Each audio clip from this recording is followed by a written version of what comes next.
The Honourable the Vice President.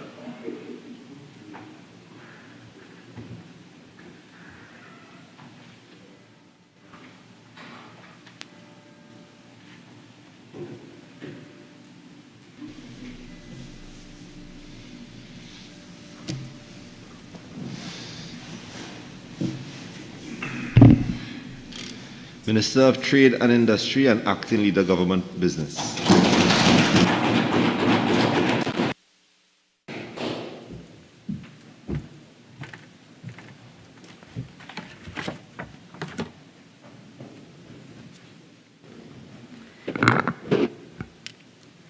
Thank you very much, Mr. Vice President, Mr. Acting President, I think is what I should say. Thank you for recognizing me and, of course, allowing me to join this debate on the Cannabis Control Bill 2020. And allow me firstly to congratulate the Honourable AG for his presentation on the bill. I also would like to recognize all of the members of the Joint Select Committee that worked very hard on this. Also the work of the former AG, as he was the one who led the Joint Select Committee, and of course all of my colleagues who have contributed thus far on the bill. And indeed it has, generally there have been some good contributions with a lot of learning coming from all sides. So we are here because the culmination of this bill is as a result of this very extensive stakeholder engagement. Someone asked before, I'm surprised that anybody could ask at this time. This was laid in the House. Very extensive stakeholder engagement and a very collaborative effort between all members of the Joint Select Committee. I think there was, as I said, significant consultation. The bill before us today is not a complex one, and I say so in the context of it just being primarily to establish what is this authority. And in terms of how it is drafted, it is very similar to those that we would have introduced into Parliament before in the creation of an authority in terms of the Gambling Authority, and I myself had presented on the Special Economic Zones Authority. I mean, it goes a little bit more, but primarily this establishes an authority. But there are several complexities within the industry, and I hope to be able to cover some of this, right?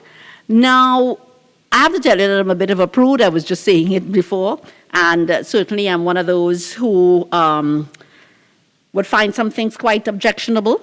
But being in Parliament, and I've been now around, I think, close to 14 years, it really raises your awareness and it forces you to put the population before yourself. And that's how we operate in this government. And so I would candidly speak on the bill. Whilst before, as I tell you, I'd find it very objectionable, I candidly would speak on the bill. I am in strong support of the authority now proposed today. And yes, some may consider it taboo, but for me, I am in support of the significant business opportunity that can come out of it, and for those that have an interest as well. Also for the proven scientific benefit, the medicinal benefit of several products derived from cannabis. So I'm very pleased with what I'm seeing around the world, and I did look, in fact, at what several countries are doing, and we don't even have to look very far within CARICOM, and we have seen several of our colleagues, Barbados, St. Vincent, Antigua and Barbuda, Jamaica, I think with the first one out of the box being Jamaica, sometime in 2015. But just scanning the globe a little bit, again, I'm happy to see that St. Vincent, we know, has been involved in growing, cultivating for some time now, and they were out of the box in terms of this cannabis launch in St. Vincent, operating at the Coconut Grove Beach Club. But from what I've read, it seems to be operating as expected in terms of having a dispensary, having the availability of persons to get their prescriptions, etc. So I think they probably are on the right track. Again, looking at Barbados, well, one doesn't really expect Barbados to cultivate, having regard to the fact that Barbados' soil is really rich in lime and phosphate, so I'm not sure it's the right place to grow cannabis. But at the same time, they've set up their medicinal cannabis licensing authority, and it is for all the other reasons in terms of, and if you look at their website, excellent website in terms of showing what their strategic goals are and so on, but certainly they can issue license, and certainly they can encourage the manufacturing industry and that kind of thing. They can be a transshipment point as well. So they are up and running as well. I looked at Jamaica, as I said, and someone in here, that in my research led me to think just about 67 licenses would have been granted, and someone in here said no, it had actually grown to something like somewhere about 90 licenses granted. But one will be surprised at the number of issues that some farmers are having in Jamaica with the regulations being burdensome and so on, but maybe for valid reason. But there are issues, and I'll tell you, coming from behind, and we're not too late, there's a lot to learn from some of the issues that many of these authorities have, and certainly we can make better and learn from some of these issues. Looking again at India, well, of course, India one would expect, because going back, and I do recall as a child seeing the older folks on the Indian side of my family with their pipes, not knowing at that stage what it would be, but it was very prevalent for a long time now. And in Ayurveda, cannabis really has been long acclaimed for its therapeutic properties. So that's well known and well established, so that in India you would find that there are a lot of startups and a lot of industries looking at it now and conducting research on medical cannabis. And talking about conducting research, when one looked at Israel is by far the country that focuses on research and development, and so it is in relation to cannabis. Israel has done and is doing quite a lot of research and development around medicinal cannabis. So it's something that's the direction that you want to go in. You want to learn from countries like Israel. And as I said, a great deal of research ranging from the cannabis plant science, but agrotechnology as well, the development of the medical cannabis products, even clinical trials in humans and so on. So that's where Israel is. And then, of course, there are those very advanced and mature markets like Canada, where in Canada, cannabis, I think, is fully legalized. So in Canada, the business is quite a vast one, in that in 2020, the cannabis market was worth 2.6 billion Canadian dollars compared to 1.2 in 2019. So it tells you the growth, more than 100% growth. And by the end of 2020, there were 1,369 licensed retailers across Canada. Again, 100% increase from the year before. So, and they're exporting. Canada is exporting, and that's where a lot of the benefits are. They are exporting dried cannabis flowers, and also cannabis oils and extracts. So they are really regarded as one of the largest exporters in the world. So in 2020, confining myself to medical cannabis, exports from Canada were valued at 53 million Canadian dollars, which was a 229% increase from 2019. So it tells you how exponentially the business is growing in Canada. And to the extent where, and I was quite surprised in my research to understand that there was discussion in Canada about including cannabis in the free trade agreement, in their Canada Free Trade Agreement, which is the free trade internal agreement among the provinces within Canada. And of course, Mexico as well, quite a liberal country when it comes to cannabis as well. They too have been looking at and their discussions with among other countries with regard to the Canada, United States, Mexico agreement. I understand that there's discussion going on there. Concluding then that there is a lot of activity in the global world, and even up to. It's not all good. I mean, there are concerns. As I said, it's a growing industry. And you would find that, in fact, I was quite surprised that in California, for instance, the world's largest weed market. I saw in The Economist on just May 14th, only May 14th, just recently, that recognizing that they are now the largest legal weed market in the world, the cannabis businesses in California are floundering. I say that for you to understand that this is not going to be a very easy sell if you decide you want to do business. So businesses there are floundering. They too have their issues, as I had discussed with regard to Jamaica. And therefore, anyone looking to get into it would want to be very knowledgeable about what they're getting into. So I'm saying that it's a good market. There's a great demand for it across the globe. Many European countries buy, and their actual population size and country size are quite small, and so they import a lot. And of course, there's a growing byproducts from cannabis as well. But there are also other types of issues, and one has to look at the prices on the market that are very volatile.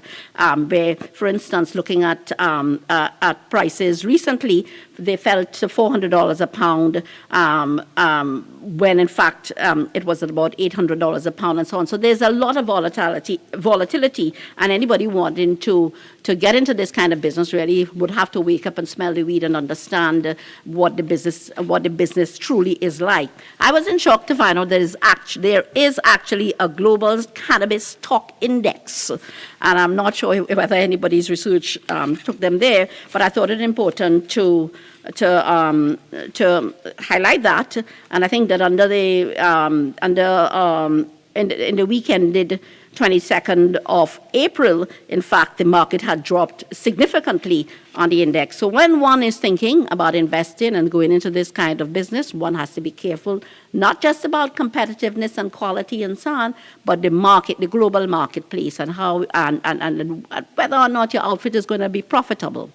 So the other point that I wanted to raise, and that I got a good look at, and I think it's quite prudent to mention, is the whole parameter for trade. And let us realize that cannabis trade is grounded in international law. And I think my colleague, Senator Brown, would have raised that. There are 3 core UN drug control treaties, right? And all of this is about parameters for trade in medicinal cannabis and so on. And I'll say too that things have progressed, and I'll come to that. So there are 3 main international treaties that generally control this business of trade in cannabis. The Convention on Narcotic Drugs of 1961, the 1971 Convention on Psychotropic Substances, and as amended in 1988, and the United Nations Convention Against Illicit Trade in Narcotic Drugs and Psychotropic Substances. And really and truly, these UN drug control treaties limit international trade to medical and scientific purposes. So the government didn't just get up and say, we're only going to deal with this for medical and scientific purposes. We are, in fact, guided by international in that international law. So there's guidance in terms of imports import and export measures, and more specifically, generally cannabis trade, right? And of note is the fact that the 1961 convention includes cannabis and cannabis resin as a Schedule 4 drug, Schedule 4 drug reserved to the most harmful drugs, and therefore limiting the imports and exports of these scheduled drugs to medical and scientific purposes. However, it's important, and this piece of research I had gotten at the beginning of 2022. By the time I found something else dated, and I'm going to say what it is, dated December 2020, an article out of, it's an article on news.un.org, EN Story 2020-12. Headlined, UN Commission reclassifies cannabis, yet still considered harmful. So there has been progression in the classification of cannabis. And I wish to quote that from the article. In reviewing a series of World Health Organization recommendations on cannabis and its derivatives, the Commission on Narcotic Drugs zeroed in on the decision to remove cannabis from Schedule 4 of the 1961 Single Convention on Narcotic Drugs, where it was listed alongside specific deadly addictive opioids, including heroin, recognized as having little or no therapeutic purposes. So the members of this particular commission actually, which is the UN Central Drug Policy making body, they voted to remove cannabis from that schedule where it was for 59 years and to which the strictest control measures apply, and which sort of discouraged the use of it. And so with a vote of 27 as against 25, they have opened the door to recognizing the medicinal and therapeutic potential of the drug, although its use for non-medical and non-scientific purposes will continue to remain illegal. So that's where we are in terms of the international legislation, and we are well within that in terms of what we proposed here today. But I'll let you know as well that the WTO, the World Trade Organization, in addition to the UN treaties, the WTO and its suite of agreements also govern cannabis trade. And this includes all cannabis trade, whether recreational or medical also.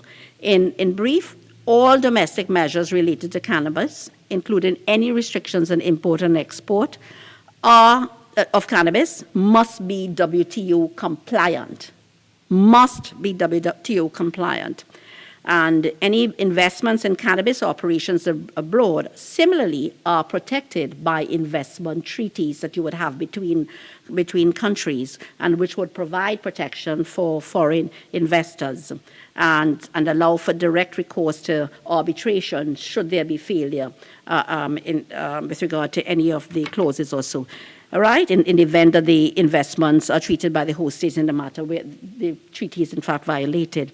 So there we are. We're thinking about going into this. Anyone having thoughts of getting into this kind of investment, note that this is, sorry?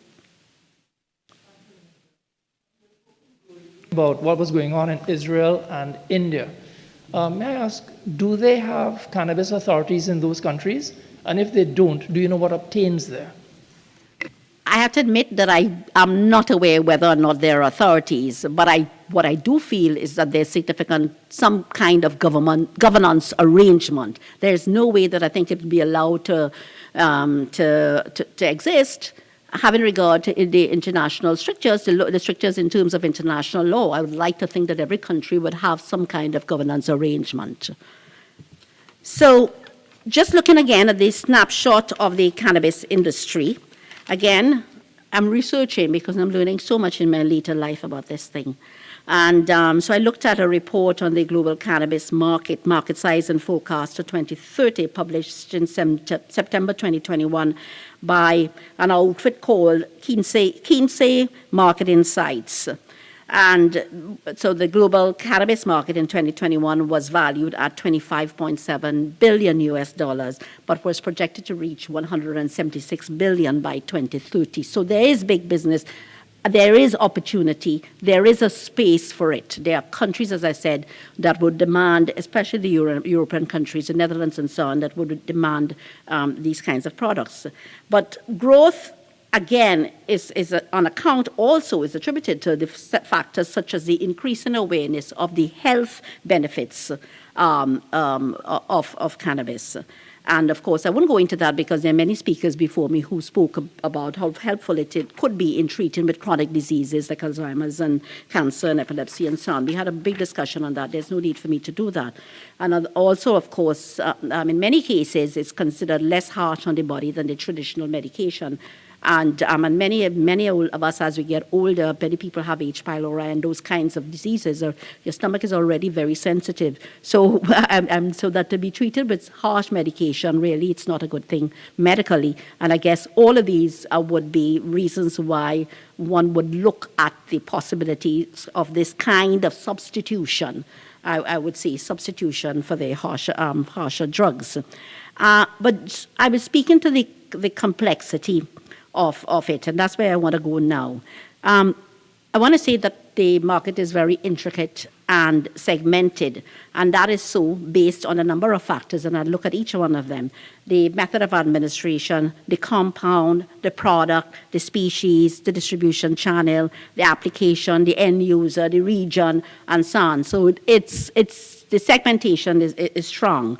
And when I say so and I talk about method of administration, we only know about 5 of them, which would be the oral, the topical, the inhalation, rectal, sublingual, and so on. And the inhalation is the one that is tending to be used more in terms of treating through vaporing and smoking and nasal sprays and so on.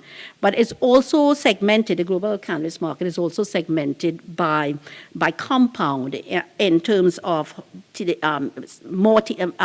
varying towards more THC, or being THC dominant or being CBD dominant. And then there's also that balance between THC and CBD. But the variance being, the varied effects being that what it will be used for to treat with a particular type of patient. And then, of course, there's segmentation by species. I try to get statistics on this. But in doing so, you have to cover a number of products because you're talking about cannabis indica, cannabis sativa, and hybrid and hemp, and it's all mixed up in one. So when I looked at for the benefit of the House, when I looked at the World Trade statistics, I had difficulty in fleshing out and then what exactly are the statistics. And then, of course, once it was medical, there are some countries that are putting it straight into pharmaceuticals once it came in and it was marked as being medical. So it was a difficult thing to do. But yes, there's also that type of segmentation. And of course, there's segmentation in terms of the different types of products as well. And this is where the opportunity lies as well. And the product segmentation in terms of all of the variation of products you can get out of this, the oils and the tinctures, the suppositories, the isolates, tablets, capsules, roll-ons, etc. And again, all dependent on the end use and the end user and so on. So, Mr. Vice President, as I said, I might be looking today at setting up an authority, but looking at the segmentation and what it entails in taking that decision to jump into this kind of business, it really is, I think, you would have to do significant research and really look at whether it's worth your while. And of course, you'd have to be competitive because you're competing with a lot of countries that are doing well already. I talk about Canada, and I showed you how Canada has been growing. So again, I still maintain the view that the market is huge and growing, and therefore that there is opportunity. And we consistently talk about diversification. This is not the answer to diversification, but it is an answer. And in that, cannabis is a sustainable green industry and so on. If I had to look, Mr. Vice President, at the benefits, of course, there are significant benefits for the country in terms of attracting foreign direct investment. And you see anybody coming in, though, would have to, can only have up to a 70% shareholding with the 30% reserved for locals. As against Jamaica, I know, which is 50-50, but again, the idea of the 30% local shareholding is to attract investors. Investors would want to come in and ensure that they have control of the particular business. But certainly FDIs, increased employment, of course, and there's a lot of research and development around it, but certainly there's the possibility of exports, the opportunity to earn foreign exchange, and of course, again, when we talk about import substitution, it means that you're relying less on pharmaceuticals, and that's a big burden in terms of foreign exchange as well. So there are all of those balances and so on. And is Trinidad the ideal place? That question would always arise. Is it the right place? Are we doing the right thing to promote this or set up this authority? And I would say yes, Trinidad is an ideal location in terms of having the comparative advantage, all of us in the region having a comparative advantage for the cultivation of cannabis on account of the climate and the land availability. There's land availability and soil and labor force, etc. I would think that we are somewhat in a good place, and I think that Trinidad and Tobago also has a very good investment climate. I would vouch and say that yes, we do have a stable political environment. We have very skilled persons, low energy costs and competitive corporation tax and so on, and well-developed infrastructure. But big time, I think one is that we are below the hurricane belt. And that, so you can't, there's no question of any hurricane destroying the crops, etc. And all of those are advantages of why you would think of investing in Trinidad and Tobago. And I can tell you at the Ministry of Trade and Industry and also at InvestDT, we have been approached by investors and over the last years and so on, but of course we had to wait for the law to be put in place first. So for all of our CARICOM countries, I hope that there's some FDI inflows, right?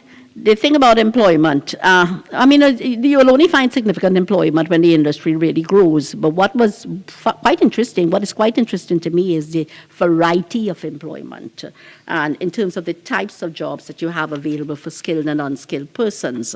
And so apart from the fact that you could be employed by the industry, by the authority and so on, apart from that, there are all sorts of jobs in terms of when you work directly. You could be a master extractor, a master grower, a quality control inspector, a marijuana tester, an edibles chef, dispensary manager, a bud tender, an extraction technician, dispensary receptionist, cash, and so on, a marijuana courier, trimmers, harvesters, cultivators, an edibles packager. So there are all sorts of interesting sides to working within this industry.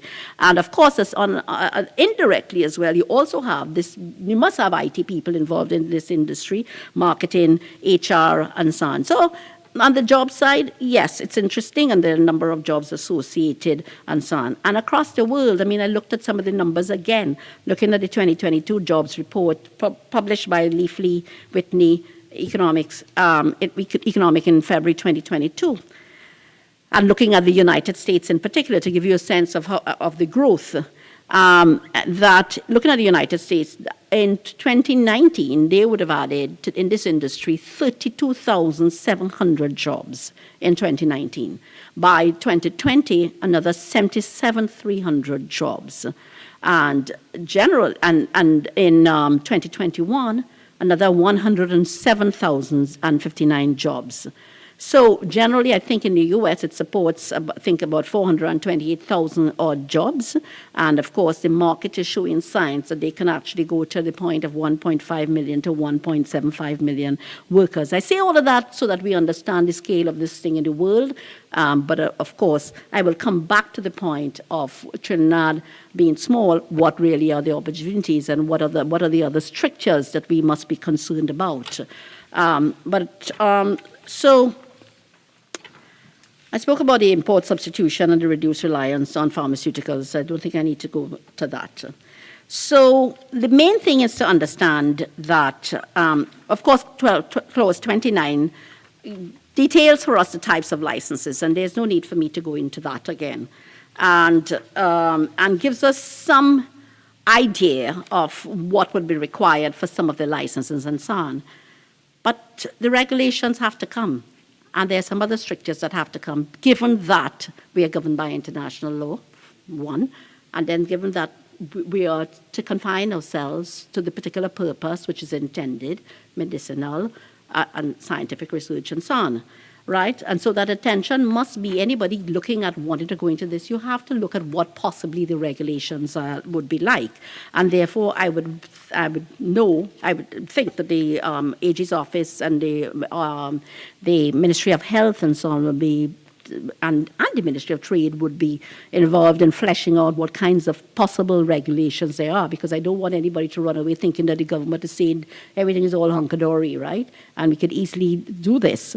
But, so the regulations, again, I would think would have to be extremely rigorous. And I would say this because it must be so if it is that your focus is going to remain as required in terms of looking at this industry for medicinal, therapeutic, scientific, and religious purposes alone. So we talk about control, but compliance is an imperative if we hope to have a successful industry. Can't run away without control and compliance. And for instance, just thinking of it, there must be control, and the legislation speaks to it. There must be inspection of your premises. Equally, there must be inspection of your vehicles, if it is that you are transporting finished product and so on. There must be those kinds of controls. There will be a thorough review of applicants. The authority is required to act responsibly, so there must be a thorough review of applicants. And, of course, persons in the business would need to be able to produce and display documents readily, whether it is in their storefront or behind the counters. In the case of liquor license, you would require, I'm sensing you would have to display all of that. Your premises must be declared, and even if you decide to move, you have to declare that you are moving and so on. Have to have heavily detailed records. All of these things are mandatory. And of course, all of these records must be accessible to the authority. I'm thinking that this is what it would be like. And as it relates to trade and so on, your imports and so on, and I've heard it in the House already, imports can only be from a country where the sale of cannabis or medicinal cannabis products does not contravene any laws of that particular country, and vice versa for exports. So your customs unit, your customs division will be very alert to all of this, and you are to be wise, or else your goods are likely to be seized. And of course, even in transporting, again, and in the exports of these products and so on, products have to be properly stored and ventilated and monitored and that kind of thing. I expect there will be scan codes and batch numbers and that kind of thing. And the other thing that struck me is that the laboratories must be accredited, and which is a serious factor for Trinidad and Tobago. And but I'll cover it just now. Again, what will be important is the packaging and labeling, because the law does allow for edibles, etc. However, again, the edibles, it's not to be sold around the savannah all over the place and that kind of thing. It is strictly for medicinal purposes, etc., and not for recreational purposes. So all of these edibles and nutraceuticals must be for medicinal or therapeutic purposes. That's my understanding of it. And if that is so, then all of these products will require proper packaging and labeling and so on. I would expect that on the back of it, you would see the percentage of active ingredients, again, the batch number, who produced it, the necessary health information, just as in the case of cigarettes. Just think of it, of all the strictures around retailing cigarettes. And holding selling cigarettes, the manufacturing date, the sell-by date, again, and again, in the case of exports, ensuring that the active ingredients are listed in compliance with the country to whom you are exporting. And again, I feel that there might be some strict restrictions around advertising, as there is with cigarettes and so on. So, I mean, in as much as I am promoting and saying that there's so much opportunity that's there, one would have to bear in mind the competition that exists, in that there are those that are involved in the first world states that are doing quite a bit of this. So, but I think that as a country we can, and but of course control and compliance is, I think, is primary. So I heard in a number of the presentations, what is government going to do? What is government going to do with this? Well, the government is going to treat this like any other export, providing it is in line with the strictures. I keep saying that word, but in line with compliance expected and so on. And so the government will do as it does for all manufacturing businesses, for all producers and for all cultivators. And we have, as a government, made available a number of incentives, particularly for micro and small businesses, medium and so on. Coming out of COVID, we have worked extensively to ensure that access to finance is available to micros, et cetera, grant funding. I don't need to detail them, but I'm saying that the government always is on offer in terms of ensuring that there's available financing and assistance, for instance, through Export TT and our Export Booster program. I can't say that our initiative will only be for non-cannabis products. It is there for all the products that are legally produced within Trinidad and Tobago for export. That is in fact available, and it is there. The number of programs and training programs that are available for the micro and the small as well, and for the R&D, because if Israel is moving ahead with R&D, and so is India, and so is Canada, and so on, Trinidad and Tobago, we do have funding available for research and development, and even through UWI as well, UWI Ventures, and through the government as well. So I think right throughout the entrepreneurial ecosystem that there is going to be the available assistance that anybody entering this kind of business will get, providing that they operate within the law. I mean, that international certification program, which we now offer at the ministry through Export TT, will help all of our exporters of these kinds of products meet international standards. That's important if you're going to export. And so all of those, that's available. There's also funding available for provision of labeling and product testing support and so on. And so I wouldn't want to hear Minister, that. you have 5 more minutes. Thank you, sir. Right. So I want to say that the government is there and is very supportive in this kind of industry growing, but understanding all of the parameters that are before us. Someone talked about the quality. I'd have to say that I've talked about the national quality policy and the National Quality Initiative. Work is ongoing. We've just received a grant from the EU, and that is for building a quality culture in Trinidad and Tobago. So we're very focused on quality. That's the only way that we're going to be able to export. And of course, in terms of the accreditation, I had said it before, this government is establishing an independent accreditation body for the manufacturing sector. And this is just in time for anybody getting involved in manufacturing of cannabis products as well. We're very focused on that. In fact, we have a training facilitator on board now, training the staff that are going to be involved in the transitioning from the TT labs that we have and into the TTASCA. In other words, your product won't have to go abroad for testing. It can be tested here. You're going to ask about the economic spaces.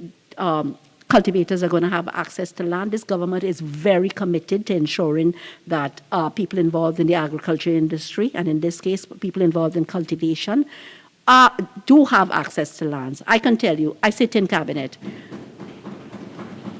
At least every cabinet meeting, we would ensure, whether it's half a hectare that the person is benefiting also from, half a hectare, 1 hectare, and that kind of thing, we are ensuring that that these lands are available to small producers, small and large, family-sized plots and so on. We are doing that. Only recently, the minister was responsible for youth development also launched a program where young people can in fact get homesteads for agriculture. Very, very innovative. And again, so I'm making the point that this is just not about big business, and that this government would make sure that the hand-holding is there for any kind of agricultural business, for any kind of manufacturing business as well.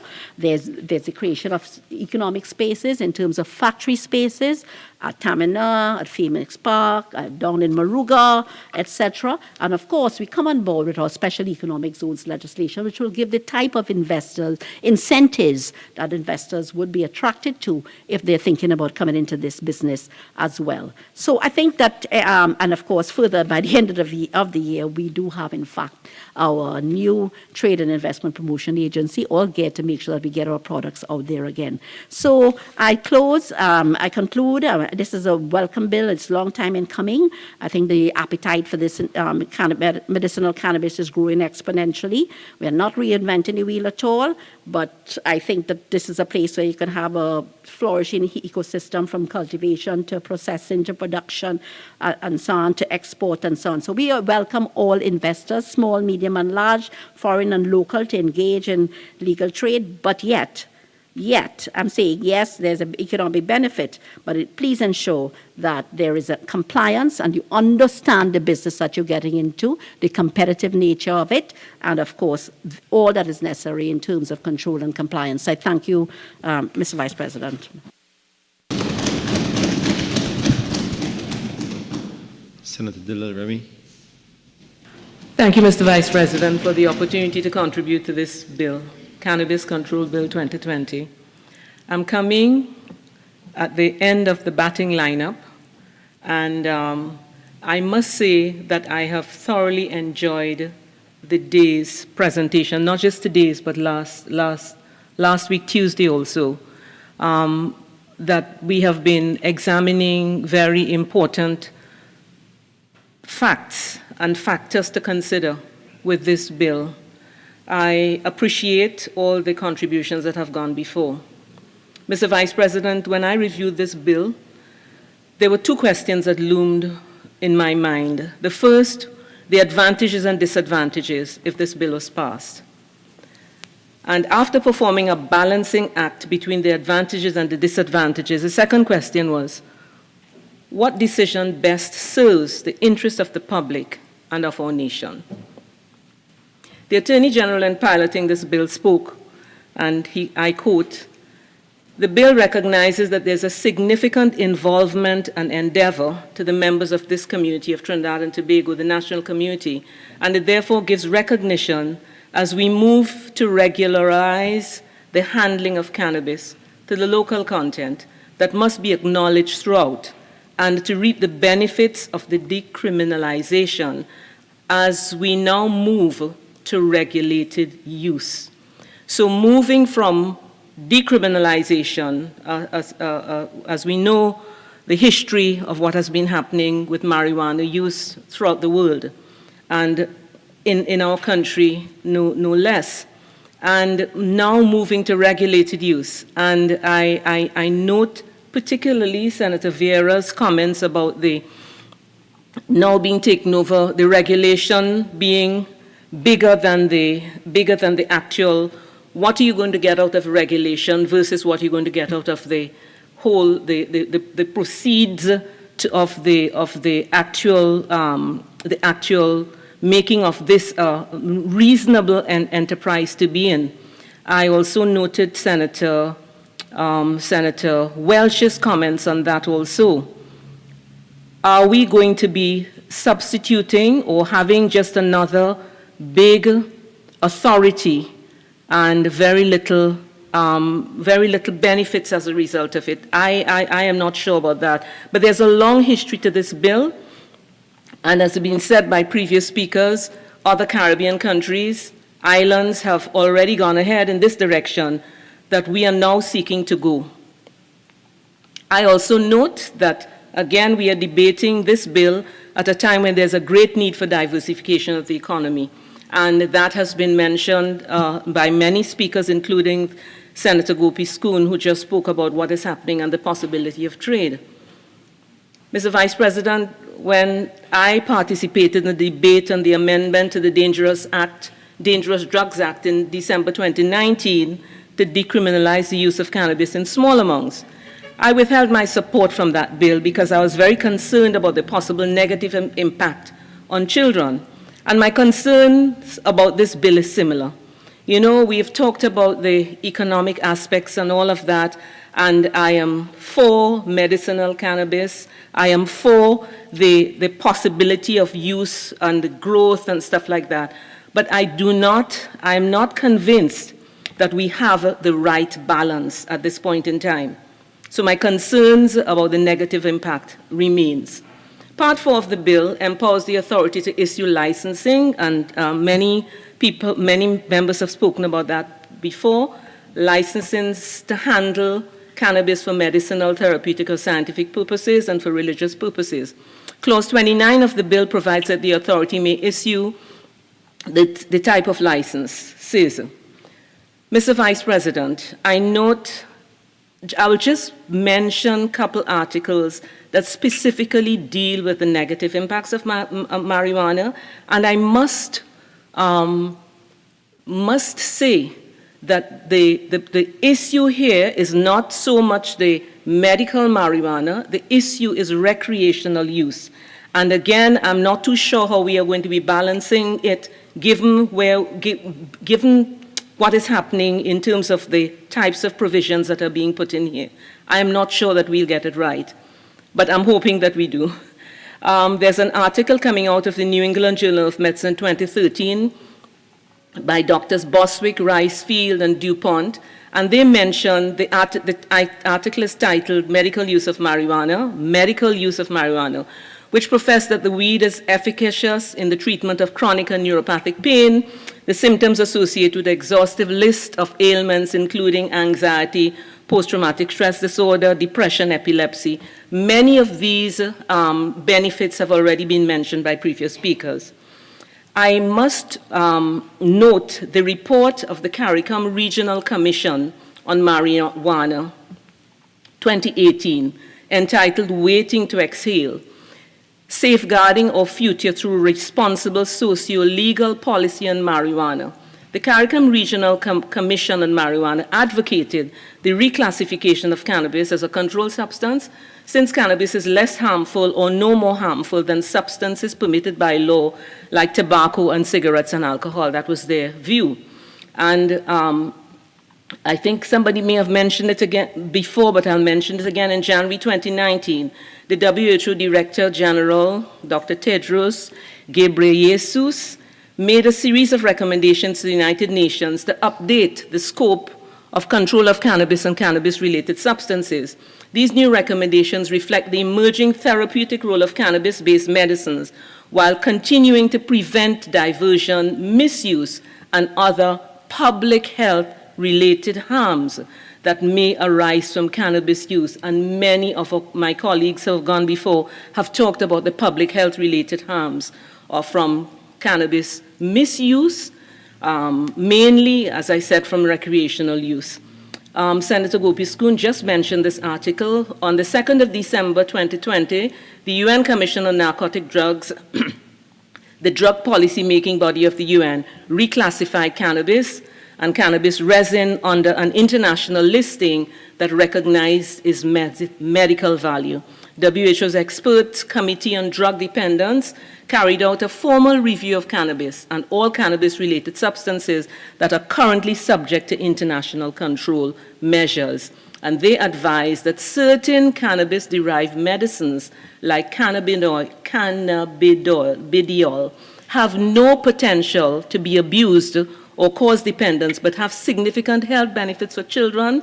Example, those with treatment-resistant epilepsy, and therefore should not be placed under international control.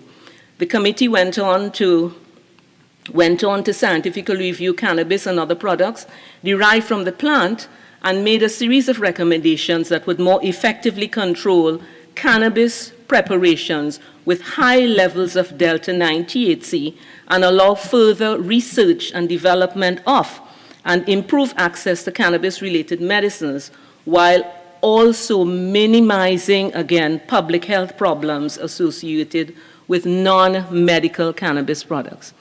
So we have seen that there are benefits, but people do not, we should not in any way minimize the public health issues that are related to non-medical use of cannabis products.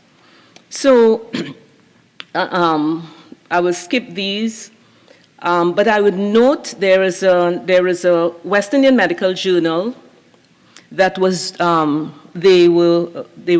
special issue that dealt with cannabis. And one of the articles, this journal was journal volume number 66, issue number 5 of 2017, and there was an article entitled Association Between Cannabis Use and Multiple Substance Use Among High School Students in Jamaica. The authors, Dr. D.C. Oshie, W.D. Abel, T. Ricketts et al., and that article was based on the data analyzed from the National Secondary School Survey 2013. And it was the article entitled Lifetime Cannabis Use was, the summary, lifetime cannabis use was significantly associated with multiple substance use and was shown to be a risk factor for lifetime use of cigarettes and alcohol. And another article from the same journal, and this entire article was entitled Family Structure, Parental Monitoring, and Marijuana Used Among Adolescents in Jamaica. The same authors, Dr. Oshie, Dr. Abel, Ricketts et al. This study analyzed the role of the family as a determinant of marijuana use among Jamaican secondary school population. The results demonstrated that parental involvement carried more weight in influencing marijuana use than the family structure and gender, which showed no significant difference. In other words, whether you had a two-parent family, one-parent family, whether you had, depending on the gender of the student, those areas were not as important as the parental involvement. If parents were involved in the student's life, you had less use of, less abuse of marijuana. All these things are important as we seek to, let's say, expand what is happening in our community or regularize what is happening in the community.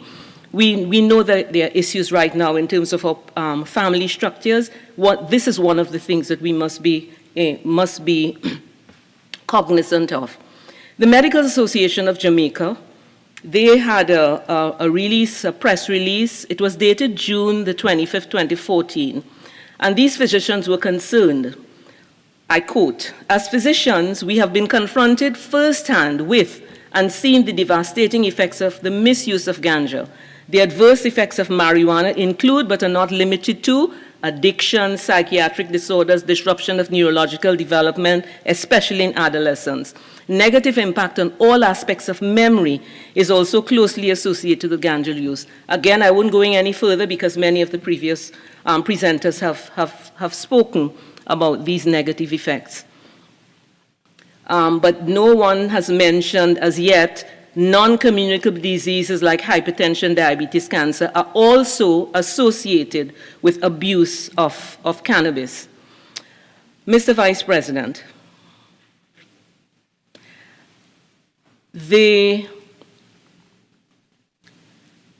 we have talked about what is the government is going to put in place in terms of the areas that they are going to. Just one second. I must commend the work that went into the crafting of this bill. I reviewed the report of the CARICOM Regional Commission, which I mentioned before, Waiting to Exhale, chaired by Professor Rosemary Bell-Antwine. And I note that many of the recommendations that they have made were adopted in the legislation. For instance, one of the recommendations was that the law should enact legal definitions to make clear the distinctions of cannabis. And this was seen in Clause 3 of the bill. They also asked for full prohibition for children except for medical reasons. This is seen in Clauses 41, 44, 49 of the bill. Specifically, Clause 49(1) says that no person shall cause or permit the dispensing of cannabis to a child at a place of worship, a sacramental dispensary, or an exempt event. And many people spoke about that. How do you protect a child at a place of worship where cannabis is available? What protection do you have there for the child? How is that going to be monitored? I have not heard as yet how that will be done. They probably say it will come in regulations, but that's a cause of concern. Another area that they said should have been mentioned in the legislation, that it should provide for implications of anti-money laundering and proceeds of crime legislation. Again, that was mentioned in Clause 3 of the bill. They talked about limitation of distribution of cannabis, and that was seen again in Clause 3 of the bill. They also said that special provision should be made for religious rights in the new regime, and we talked about that already, seen in Clauses 29, 30, 31, by arrangements with appropriate controls limiting large enterprise and foreign involvement. And we have spoken about that. Senator Mark spoke about it, Senator Vieira. It is an area that they thought important because clearly, like the other Caribbean regions, our community, we have small farmers that have been farming marijuana over the years, and with this regularization now, with the authorities coming in, the concern is that these big businesses are going to take over the production and leave these little people out. And I think it was one of the senators who presented before talked about that happening, that being of a concern to the small farmers in Guyana, in Jamaica, sorry. I want to re-emphasize the point made by Senator Richards, and that was that what we are seeking to do here must be done in a responsible manner, as we have this authority. But the authority, in order to be responsible, must be constructed properly and must be operating effectively. I think it was Senator Welsh who talked about the fact that we are issuing licenses, and we have a situation right now where the keepers of the law, the ones who are there to serve and protect, are providing licenses, and they are now in breach of the same law. The issue of licensing is a problem, and we have to make sure that something as lucrative as this, in terms of the possible monies that could be made from this, issuing of licensing has to be properly done. Some measures, well, they talked about some of the measures for compliance, and Senator Gopiskun just spoke about those. They are mentioned in clauses 58 to 63, talked about the conditions of the monitoring and compliance with licenses. Mr. Vice President, I applaud the proactive approach taken in providing for ways in which the bill may be misused. However, and this can be seen under each respective head. However, as I said again, we are concerned about how they are going to be monitored. And I would imagine that I would be told that when the regulations come in, all these things are going to be seen there. But right now, we must make it clear that unless these regulations are significantly, well, unless they're effective, this is not going to be a big sham. It's not going to go anywhere.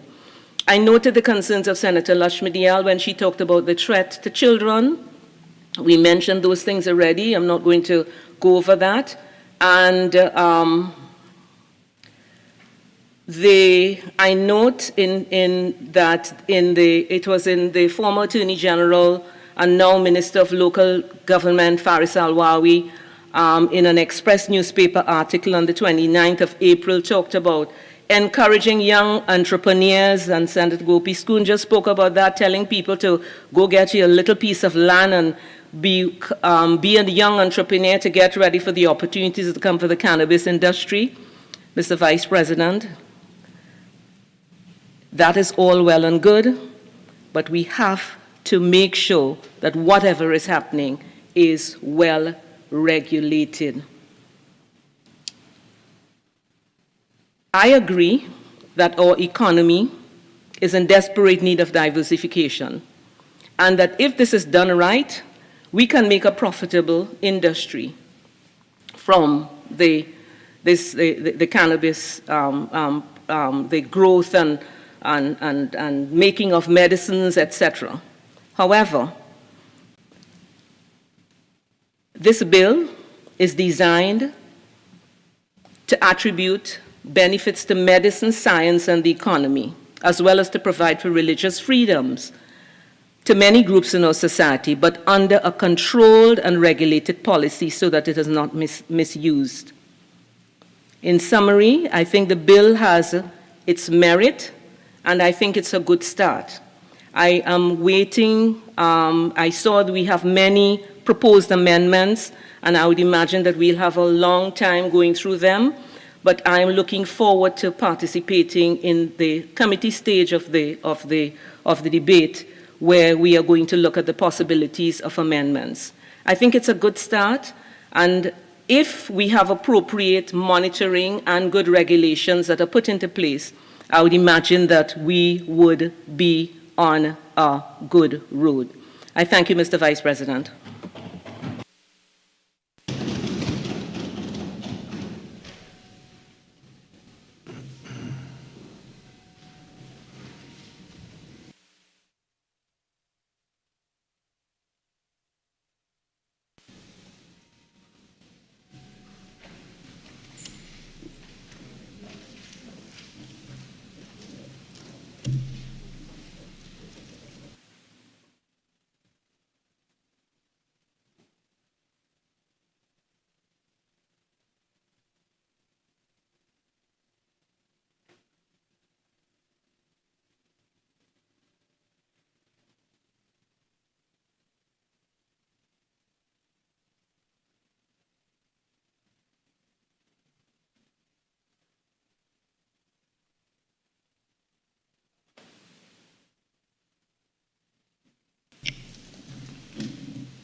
Senator Roberts. Thank you, Mr. President. Philosophically, the UNC is not opposed to what the PNM government purports to achieve with this bill. However, once again, the PNM falls short in its implementation. This is yet another roadmap to the rich getting richer. It's like the PNM gets the best training program from the most qualified physical trainer and then cuts corners and doesn't put the requisite effort and ignores the nutritional plan and eats extra doubles, donuts, cakes, and drinks sweet drinks. Clearly, the PNM has failed to grasp the enormity of this novel opportunity for a government, for politicians to alleviate societal ills with careful, strategic, well-planned, efficient, balanced implementation of an exciting new industry with boundless opportunities for large segments of the population, especially those in the traditional at-risk areas. It is not often that a government is presented with the opportunity to develop a framework for the growth and development of an entirely new sector from the ground up, especially in these times. The opportunity is especially precious for us here in Trinidad and Tobago, given the current deplorable state of our economy. According to the latest Article 4 consultation by the IMF published in March 2022, the following exists in Trinidad and Tobago. The combined efforts of COVID-19 and energy production declines and price shocks have taken a heavy toll on Trinidad and Tobago's economy. Real GDP contracted by 7.4% in 2020 and is estimated to further contract by another 1% in 2021. Inflation remained mostly subdued by the recent surge in international food and energy prices, but this has pushed it up to 3.9% by October 2021.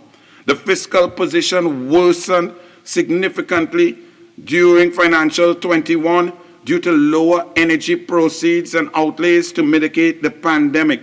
The fiscal deficit widened to 11.6% of GDP. That is billions of dollars, and remained elevated at 10.1% of GDP in financial year 2021. As a result of the large deficits and the GDP contraction, central government debt increased from 45.4% of GDP in fiscal 2019 to 65.9% of GDP in 2021. Real GDP growth in 2022 is expected at 5.5%, reinforced by continued policy support and anticipated recovery. But this growth is minuscule to the losses that have been seen over the last 3 years. We should be aiming at growth rates in the double digits. Guyana, we cannot battle Guyana, but Guyana is up at 73.6%, and it's envisaged that this will continue for them for the next 4 or 5 years.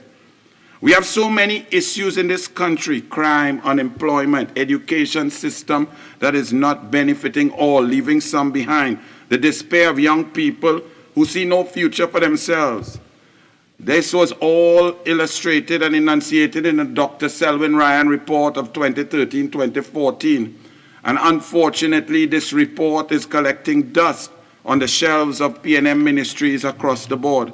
But this bill here today presents the PNM with an opportunity to alleviate some of those problems.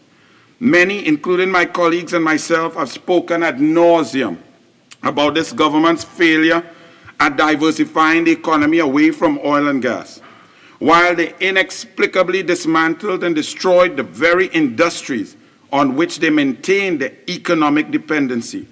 Ironically, for the first time in our nation's history, we, the people of Trinidad and Tobago, are suffering instead of benefiting from a global increase in oil prices, the shocks that have been brought about by the unfortunate war that continues between Russia and Ukraine. One would therefore expect that any right-thinking government, any government that is concerned about its people, any government interested in increasing employment and revenues, any government motivated to spawn innovation, entrepreneurship, and research and development in a globally booming sector, such as the medicinal cannabis industry, would jump at the opportunity to create sound legislation aimed at ensuring that Trinidad and Tobago participates fully in and benefits from this industry through adequate strategic thought, planning, alignment, and, most importantly, implementation. True to form, however, the PNM government once again falls dismally low below any such expectation. Not only are we years behind several of our CARICOM counterparts in bringing this legislation, but what has been brought is a poor excuse for a bill in the first place, let alone one that treats with a sector of growing global importance. It is clear from what has been presented here that no real effort has been put into laying a firm foundation for the industry. This bill is supposed to serve as a roadmap for the development of the sector, but instead it looks like it was done in a vai-ki-vai manner. So let's get down to the bill itself. An act to provide for the regulatory control of the handling of cannabis for certain purposes. The establishment of the Trinidad and Tobago Cannabis Licensing Authority. Right off the bat, but there are several areas of great concern with the way this act is written. In fact, my reading and interpretation of the act is that either it was not important enough to put any real work and intellectual capital into it, or it was important enough for personal interest to make the legislation loose, open to interpretation, manipulation, and loopholes. I make this statement based on my research of similar acts brought to the parliaments of some of our closest neighbors, not because I want to go there and live, but because this PNM government has once again ensured that we are last out of the blocks in a global sprint.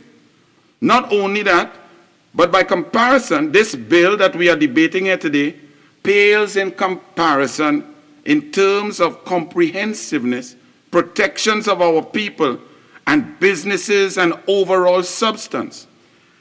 I will, however, not lay blame at the feet of this current Attorney General, as I am fully aware of the timelines involved in formulation, drafting of legislation. Clauses 4 to 14 deal with the constitution of the board and the functioning of the board. First and foremost, we have the establishment of the licensing authority, which inter alia is responsible for advising the ministry on the development of national policies and measures for the regulatory control on the handling of cannabis, granting, amending, suspending, revoking, or cancelling licenses, and setting the terms and conditions of the licenses. This authority is to be managed by a board of directors. One would therefore think that the board should be carefully constituted to ensure that those appointed represent the most important perspectives, agencies of the state, and moral and ethical interests to create sound, fair, and all-encompassing policies. In this bill, the cabinet appoints the entire board. Why this insatiable lust for total and complete control? This PNM cabinet has already illustrated in 6 3/4 years in its appointment of approximately 153 existing boards and an appetite for interlocking directorships, with, for example, one human being on as many as 7 boards. By comparison, in Barbados, the Barbados Medicinal Licensing Board, also with 9 members, shall be appointed in the following manner: 8 persons by the minister responsible for agriculture, but with clear qualifications and specific guidelines for appointment of each of those people, and 1 person by the minister appointed for health, also with clear guidelines. The Jamaica Cannabis Licensing Authority, as stated in the Dangerous Drug Amendment Act 2015, the authority states the authority shall consist of the following members: 1 member appointed by the minister responsible for agriculture, 1 by the minister responsible for health, 2 members appointed by the minister responsible for industry and commerce, 1 member appointed by the minister responsible for justice, 1 by the minister for national security, 1 by the minister for science and technology, and 1 appointed by the minister responsible for finance, giving a variety of expertise and people who could contribute to the overall management of the industry. It continues in Jamaica: 1 member appointed by the minister responsible for foreign affairs. And then there were ex officio members, showing the amount of knowledge, experience that needs and is required to run and create a novel new industry to make sure it functions well. The chairman of the National Council on Drug Abuse is an ex officio member in Jamaica. The following members appointed by the minister responsible for justice must be a representative of the Attorney General's Department with expertise in the area of international law, a person representative of academia. All of these things show that the global industry is ballooning and going at a rate that requires all hands on deck. But I do not see the same sort of indication in this bill that we're debating today. I see a bit more of the same old, same old. In Jamaica, you also have 4 persons representative of civil society groups as ex officio members and other non-governmental community-based and faith-based operations. However, in this bill, in clause 6.2 of this bill being debated here today, it states that the board shall comprise 9 persons appointed by the president from among persons with qualifications and at least 5 years experience in any of the following: law, management, finance, accounting, medicine, scientific research, agriculture, law enforcement, education, or rehabilitation.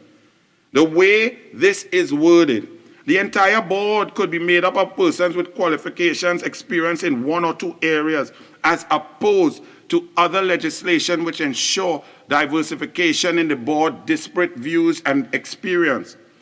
Compared to the Medicinal Cannabis Industry Act 2018, for example, of St. Vincent and the Grenadines, our small, tiny neighbors.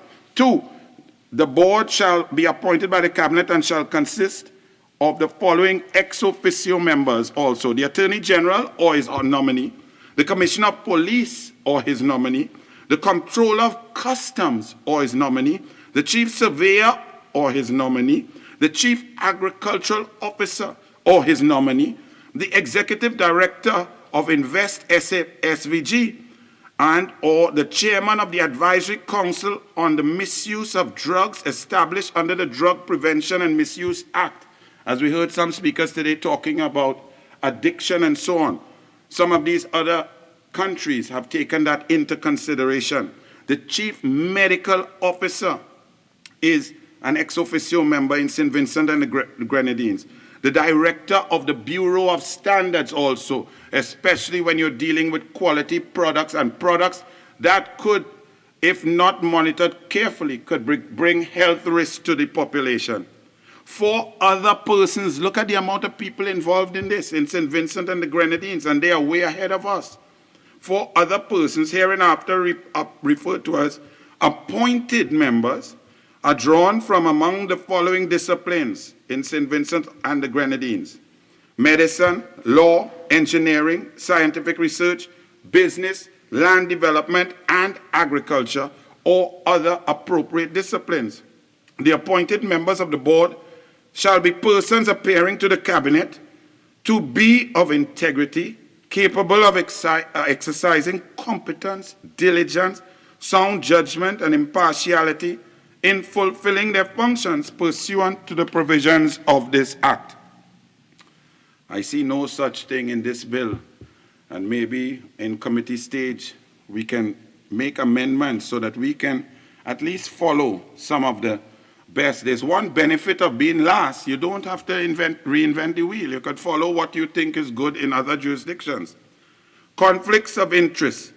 Conflicts of interest in this bill, I found it very interesting. The way the clauses treating with conflicts of interest excuse me, by board members was worded. In fact, there seems to be contradictions in the clauses themselves. Clause 6.3, for example, states, no person appointed to the board shall be or become engaged or employed in the handling of cannabis or have an actual or contingent pecuniary interest in any company, firm, or other entity which is regulated by the authority. But then in clause 7.3, it reads, and I quote, a member shall, within 7 days of becoming A, engaged or employed in the handling of cannabis or acquiring an actual interest, or B, aware of his acquisition of a contingent pecuniary interest in any company, firm, or other entity which is regulated by the authority, make a declaration of that fact in writing to the board and resign from office. So after you sit there, you get all the insider information. You then join or get involved in the business where you can benefit. This bill says that we congratulate you and give you 7 days if you declare your interest to then resign. I think we have made a very big mistake there. We should be in the committee stage stating that that is not on in any form or fashion, and we do not tolerate that, and we expect you as a member of the authority to not use insider trading or insider information to join or benefit in any form or fashion. This kind of soft, wishy-washy thing will not work, and I don't understand how it found its way in there. Because, unfortunately, in this PNM, making a declaration, for example, in normal jurisdictions, making a declaration is a very serious thing. But in this PNM government, we have seen that absolutely no efficacy or integrity, as we have clear examples of members of this government failing to fill out integrity forms, failing to declare personal benefit, and signing declaration on sources of cash deposits later found to be false.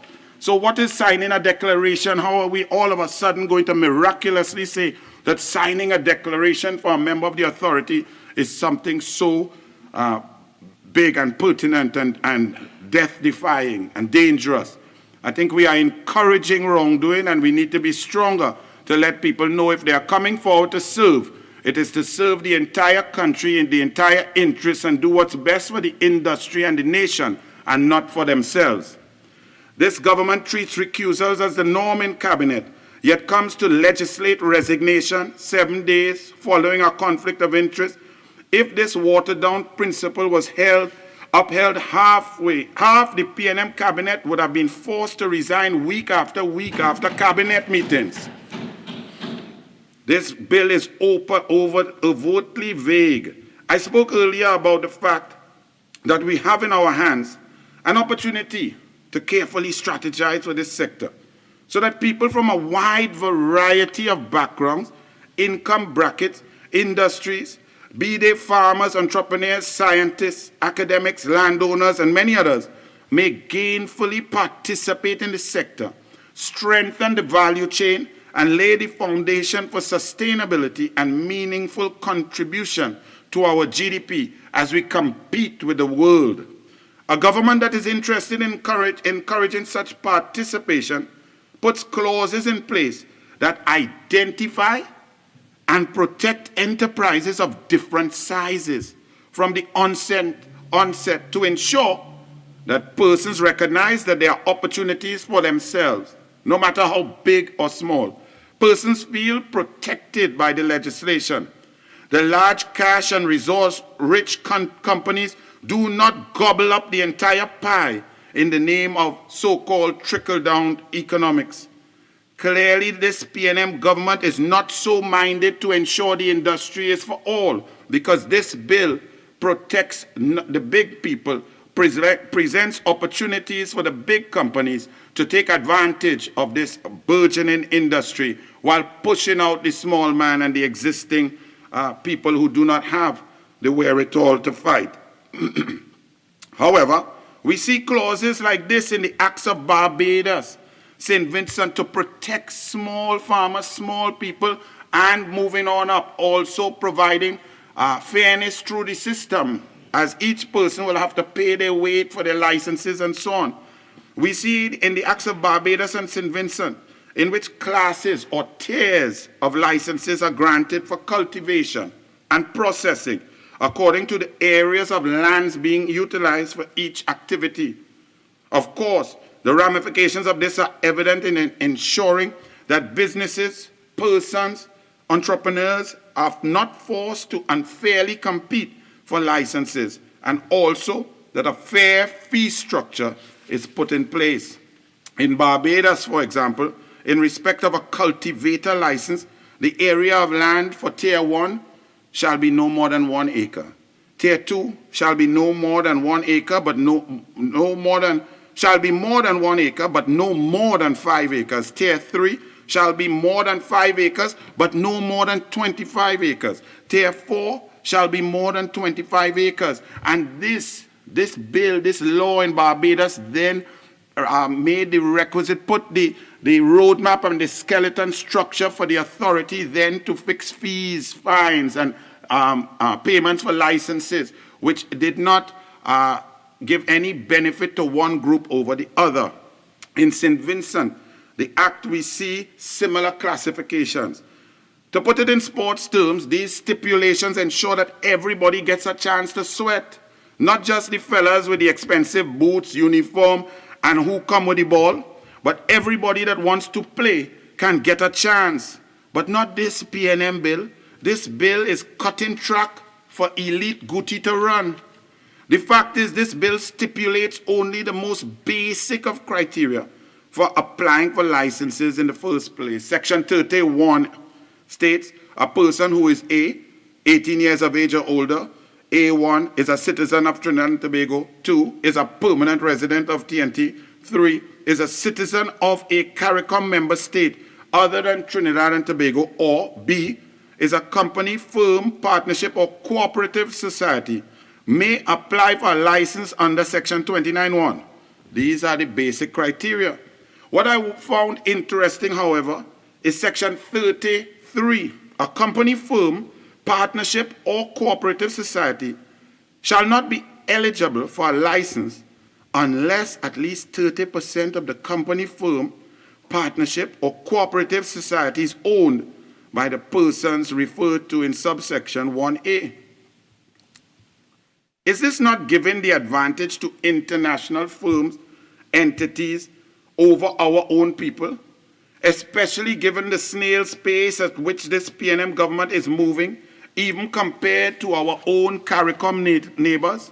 Furthermore, are we also saying that licenses can be granted to companies that are 70% international, 30% CARICOM, and 0% Trinbagonian? That's what this bill allows, which it does not protect our local people at all and must be amended.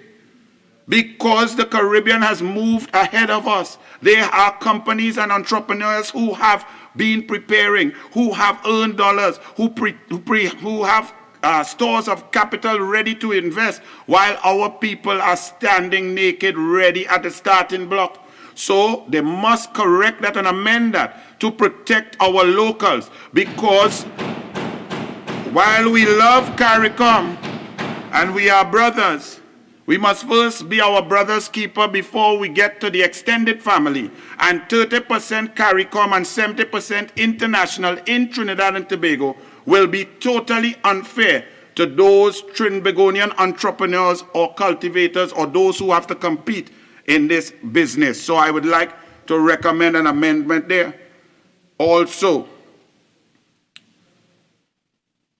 in some of the processes, as we have seen globally, the sort of technology that is needed in order to get the higher values and higher products of the oils and so on, it requires a lot of 24-hour lighting and so on. Energy costs are extremely high.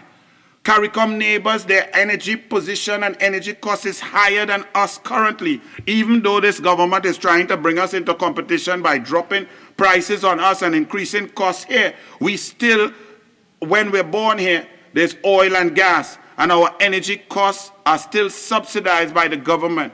So if we allow people to come in here to access our local subsidy and subsidized energy to create a higher product, while our locals do not benefit, we have to protect our local economy and not allow people to come in here and take advantage and put our citizens at risk. Furthermore, in cooperatives, as we know cooperatives, the board is selected by one man, one vote. It is quite possible that cooperatives, a foreigner with large resources, capital resources, could come in and encourage and use politics to get to the helm of a corporate society, to take part and to make super profits by getting themselves elected to the board. We must amend and put in some protections for our people to ensure that the cooperative board is above 70% local and does not allow foreigners to just take over and become elected to cooperatives and thereby get access to our state resources, land, and cheap energy. I read this bill over and over. I searched for the Rastafarian faith in it, but I could not find it. Is it that the PNM government wishes to ignore the deep wisdom, philosophies, and doctrines of the faith and focus on the Pomsite Rastas, who among us who wear the hairstyle, promote and encourage and enhance Babylon system while feigning to be Rasta? We need to understand and put clearly what we are doing, how we are doing it, what requirements are there, or else everybody will be converting in order to take part of a loophole in this legislation. This is a pick and choose government. My band Despas get 14 million for their pan side, not on the hill, but down on the flat. While I am happy that my pan side got assistance, no assistance for Woodbrook Playboys. no policy in place. No one knows how do you get 14 million to build a pan theater or to create an avenue for investment in the future of pan. So while I am happy selfishly as a supporter of the DESPAs, I want to know what's the policy. The government of Trinidad and Tobago must operate on a policy and not on a pick and choose. We see bursaries rather than scholarships. That pick and choose. We see protection for local pasta but not local snacks and cereal. That is pick and choose. We need to operate on policy so that everyone can benefit. Pick and choose who gets land in Couva, no policy. Pick and choose who gets recusal from cabinet, Mr. Vice no President, policy. 46 This one, is please. yet another pick and choose bill. Membership of the authority, pick and choose. Religious group or groups, pick and choose. The labs, import, export, pick and choose. Senator Roberts, Standing Order 46-1, as it applies to relevance to the topic at hand. You have been going exceptional so far. Let's stick to the... I must say you have been going exceptional also. Thank you. The Prime Minister is a proponent of trickle-down economics. It has espoused on the infamous interview on CNC3's Morning Brew with the then host Natalie Legault in 2020. The Honorable Prime Minister stated, the rich must get richer and that will trickle down. We have not been seeing the trickle down. Unlike WASA, the trickle down has no leaks. It is sticking up at the top and there is nothing flowing down to the ground. The Prime Minister and the PNM believe in a new society where the people must wean themselves off of the government. Well, this bill is a new society bill that is designed to allow the elites and the rich to get richer while others will not benefit. As a member of the PNM cabinet, their family members already have advanced notice of the opportunities and the form it will take. We saw this in 2017. This is unfair and the Constitution must be upheld and every citizen must have an opportunity to take advantage of the resources and opportunities in Trinidad and Tobago and let merit prevail. This PNM government seems to be averse to merit and this must stop. I would like to tell the PNM to stop. Enough is enough. I must say, however, that I was not very surprised at the overall incompleteness of this bill. After reading it in yesterday's Express, an interview with the Honorable Prime Minister Keith Christopher Rowley, he imagined we are only now 7 years behind Jamaica, 4 years behind St. Vincent, 3 years behind Barbados, among others, debating this bill. Once again, failing to get on board early because of lack of foresight and planning by this PNM government and the Prime Minister of this country. Instead of proactively formulating a strategy for Trinidad and Tobago's cannabis industry to catch up and to compete, he is skeptical of the role that we can play in an industry of that nature, given the kinds of competition that we are up against. This is cowardice in the extreme. He went on to wonder and wonder. Well, let me quote the Honorable Prime Minister from yesterday's Express newspaper. He said, I wonder what kind of industry small states like ours can have once it's opened up like that. Even saying he went on to say he's not overly optimistic, while he's cautiously optimistic that we can have a little niche in it. Could you imagine coaching an athlete for the Olympics with such a defeatist, negative attitude? Your licks would surely be booked. In a global industry that is growing at such a rapid rate and is expected to be valued at over $50 billion US by 2030, an industry where we have favorable resources, including innovative and entrepreneurial people, land, climate, cheap energy, and social acceptance. But instead of focusing on creating legislation that spawns innovation, entrepreneurship, employment, profitability, and allows the population to dream of greatness and compete with our counterparts wherever they may be in the world, without applying any kind of research, consultation, interest. These are the statements of the leader of the nation, the leader of the executive and the Prime Minister of the Republic of Trinidad and Tobago. This does not fill me with optimism, hope, and the desire to move forward. And I can see it illustrated in this bill here today. This is a defeatist bill and an elitist bill, which does not allow us to compete globally. Is it any surprise then that we asked to debate this bare bones bill here when the PNM government has failed to get on board early and capitalize on first mover advantages? Is it any wonder with this kind of leadership that our industries, businesses, economy are suffering? I will give the Honorable Prime Minister credit, though, for being self-aware enough to state in the article that it is not something he has any experience in, and he is simply an administrator, as his total and complete lack of understanding of and interest in the industry and in the sectoral planning was totally glaring, as illustrated today with this bill. But I do await his diversification into granite, shale, and stones to fit his qualifications and experience. In wrapping up, I would like to reiterate that I believe this bill needs to be amended to ensure that persons who are formulating the country's policies and devising the framework for the industry are not skeptical wanderers, nor political pawns put in place to ensure that the rich get richer. It is my position that the legislation must stipulate that the board members are adequately qualified and able to represent the positions, perspectives, and paradigms of business, society, international trade, the law, ethics, medicine, international standards, among others, with a view to ensuring that the interests of our people are protected and that opportunities are there for all who wish to participate in the sector.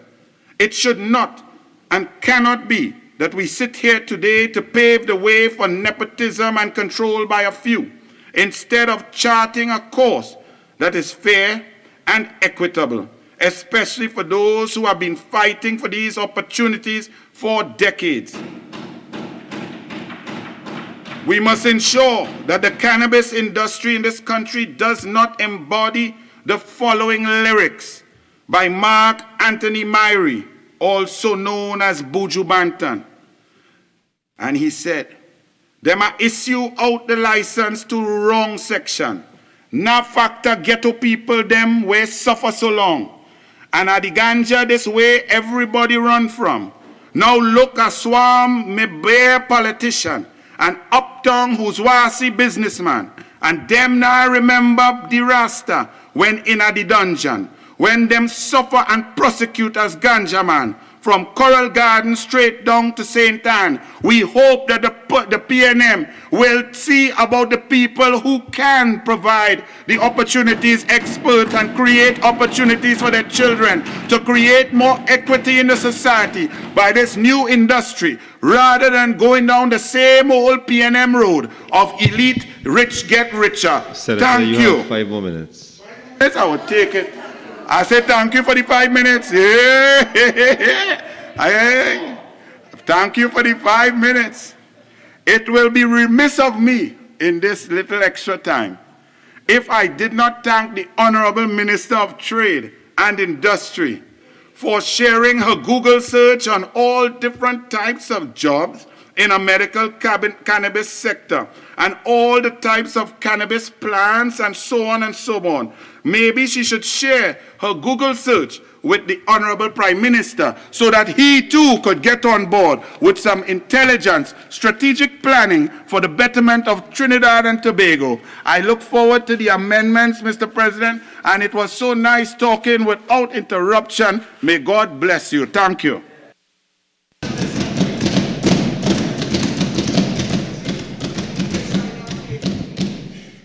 Minister of Tourism and Culture.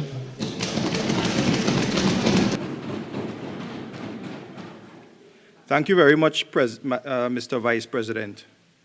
Mr. Vice President, while I understand and I commend you for your chairing of this Honorable Senate today, I can't help but feel, Mr. Vice President, that that 5-minute warning was extremely ill-timed.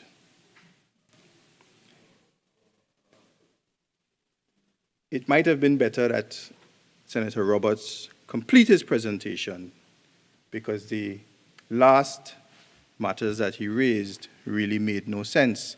But, Mr. Vice President, I want to thank you for the opportunity to say a few words in support of this landmark piece of legislation. But before I do that, allow me to join with my colleagues on this side in congratulating the Honorable Attorney General for his maiden piloting of this bill. And I would apologize to the Honorable Attorney General for the slight breach in traditions where maiden contributions are concerned, because I saw that you were tested, Honorable Attorney General, by Senator Mark. But we know on this side that you might be stirred at times, but never shaken, because you are P&M and you are as solid as a rock.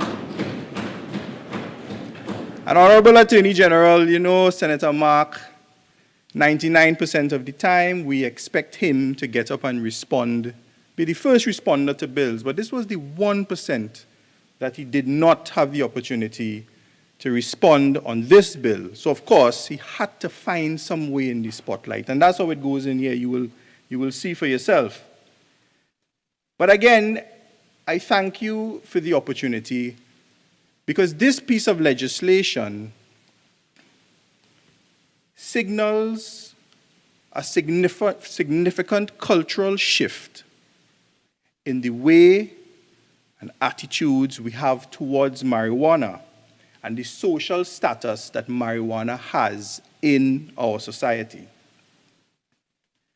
And we hear from all three sides that there is significant support for this policy shift. We heard from the opposition. We heard from Senator Mark. There was support and there were some questions. We heard from Senator Lachmidial. There was support. In fact, Senator Lachmidial was a member of the Joint Select Committee. We heard from Senator John. We heard from Senator Leida. But Mr. Vice President, on this side, and I believe in this entire House, the one senator that we really wanted to hear from was Senator Roberts. Because Senator Roberts, when you take this entire House into consideration, is the person who has the most experience with the subject matter at hand. And Senator Roberts went on to discuss GDP and economics, and he could not get the name of the Prime Minister out of his mouth. But what we expected to hear was the Senator's first-hand knowledge and experience with the subject matter. Because a lot was spoken about the adverse effects, the adverse impact about marijuana. But Senator Roberts has first-hand experience with it. Senator Roberts knows about the black market. Senator Roberts knows where to illegally source the subject matter. Senator Roberts knows how to clean it. Senator Roberts knows how to roll it. And Senator Roberts knows how to smoke it. In fact, with respect to the psychoactive properties of the subject matter, Mr. Vice President, Senator Roberts knows what happens and the impact on the human brain after one pull, and he knows the impact after two pulls.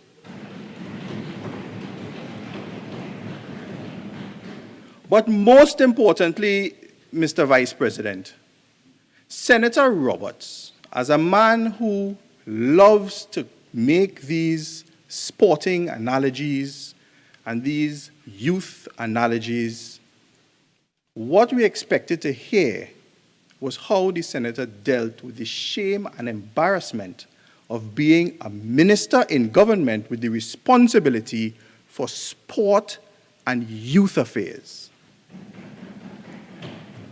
And Mr. Vice President, it is not because I experience any stigma? Honorable President, 46.6 and 46.8 respectively. 46.6 and 46. 46.6 of our standing orders and 46 subsection 8 respectively.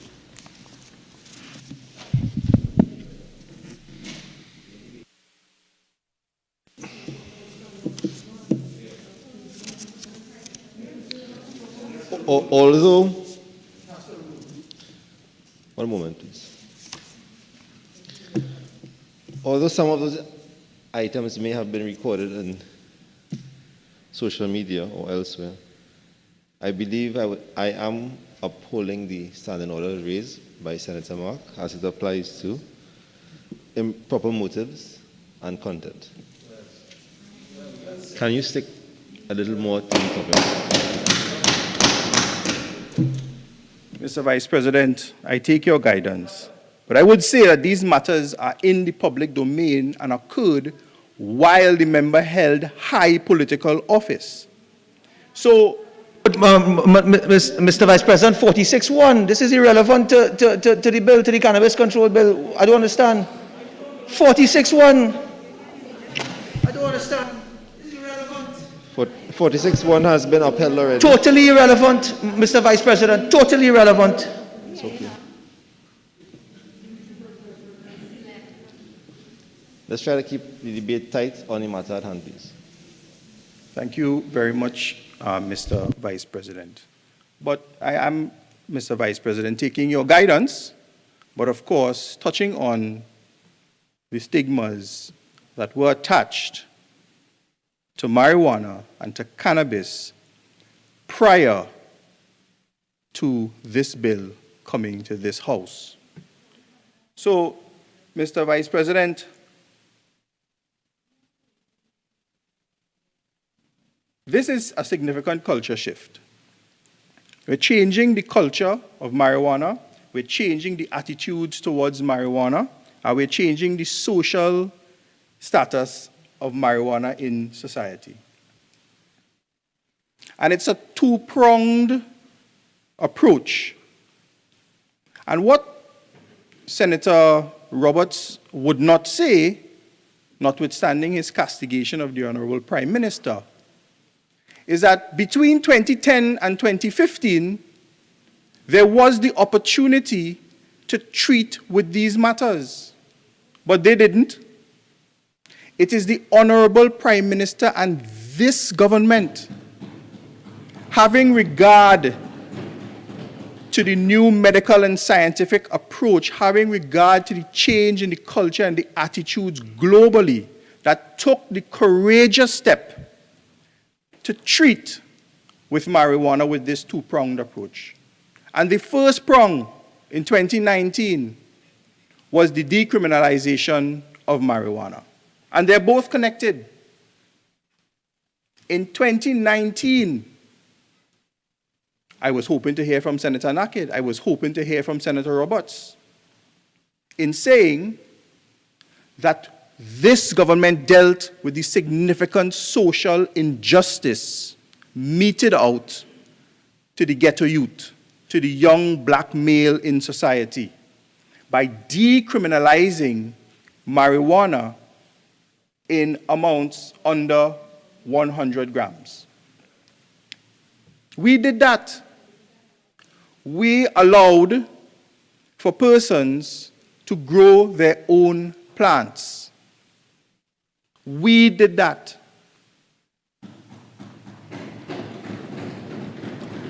We allowed for persons who were convicted of marijuana in the past for under 100 grams to be allowed the opportunity to make an approach for the expunging of their convictions and records.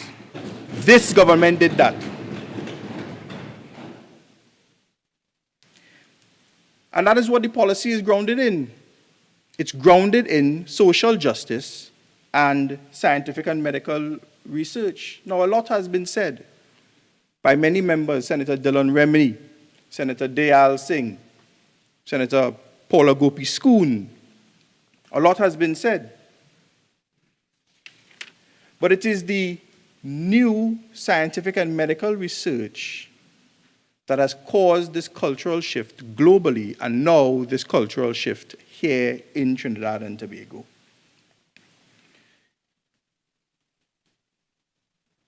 So, Mr. Vice President, we touch on some things that Senator Roberts said. Senator Roberts indicated that government would create sound legislation, and the bill is done in a vai-ki-vai way, and it left legislation open to open to loopholes. I don't know if the senator understood or recognized that this piece of legislation was subject to a joint select committee of the Parliament. And Senator Lakshmi Dayal was on that joint select committee. So I'm not sure what sort of aspersions that Senator Roberts is casting towards his own members in both sides of the House, his own colleagues. Senator Roberts spoke about Section 6.3, no actual or contingent pecuniary interest, and then Section 7.3, that the person shall resign from office upon becoming engaged or employed. So, what does the senator expect persons to do? You expect them to stay? Of course they will resign. And of course there are instances when persons may become engaged or employed, etc., in cannabis subsequent to being on the board of directors. The person may become married to somebody who is involved in cannabis or who is subject to a prescription for cannabis. May become a relative, or in fact, the person may actually become a user. So what does the senator want that board member to do? To stay? Of course, there would be a provision causing that senator, mandating that senator to resign where an actual or pecuniary interest arises subsequent to the member's appointment. The member spoke about the Barbados legislation and tiered licenses. But this can be done through policy and through the regulations. There's not everything that you put in the parent legislation. The actual granular details are spelled out in the subsidiary legislation, which is the regulations.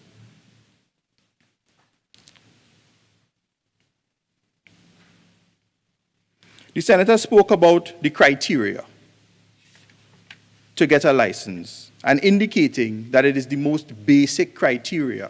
And I'm not sure what argument that the senator was trying to make, but the fact that there is very basic criteria means that the license are open for application by all members of society, not just the rich.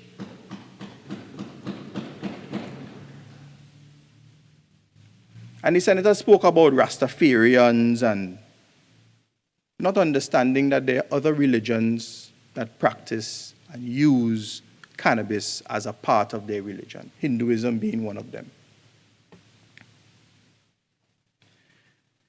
The senator made a lot of heavy weather as well, Mr. Vice President, on CARICOM nationals not understanding the provisions of the CSME. But I'll leave the Attorney General to deal with that. So, Mr. Vice President, I will touch on a number of matters that Senator Timal spoke about, just very quickly. Under the religious licenses, Senator indicated that why would a religious organization wish to obtain an export license to export the cannabis to other countries? Well, simply, let's take, for example, the Roman Catholic Church. The Roman Catholic Church occurs and is situated on many islands and on, in fact, every country across the world, or most countries across the world.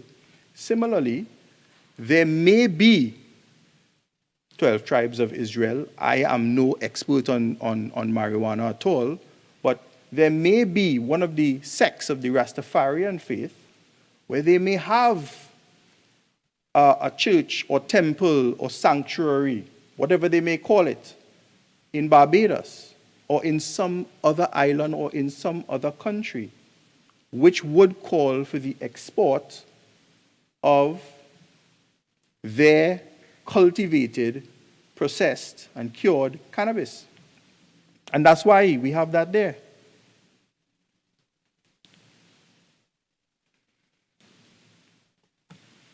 Senator, you also made some queries about religious events.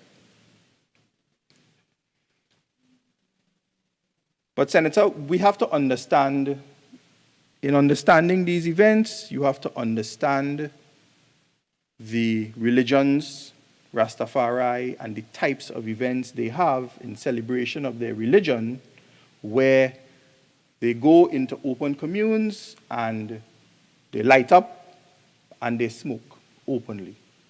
And those are the types of events that are contemplated here. And I would also say, Senator Mark, Senator Timal, while I too have a concern with children of the Rastafarian faith being within those events, I understand that it is part of their religion. And as many of us in here will know, that upon reaching the age of 10 or 11 in the Catholic faith, communion, we consumed a wafer that was turned into the body of Christ, and wine that was converted into the blood of Christ. I wouldn't say that that caused many of us to become addicted to alcohol, but it's a part of the religion. Mr. Vice President,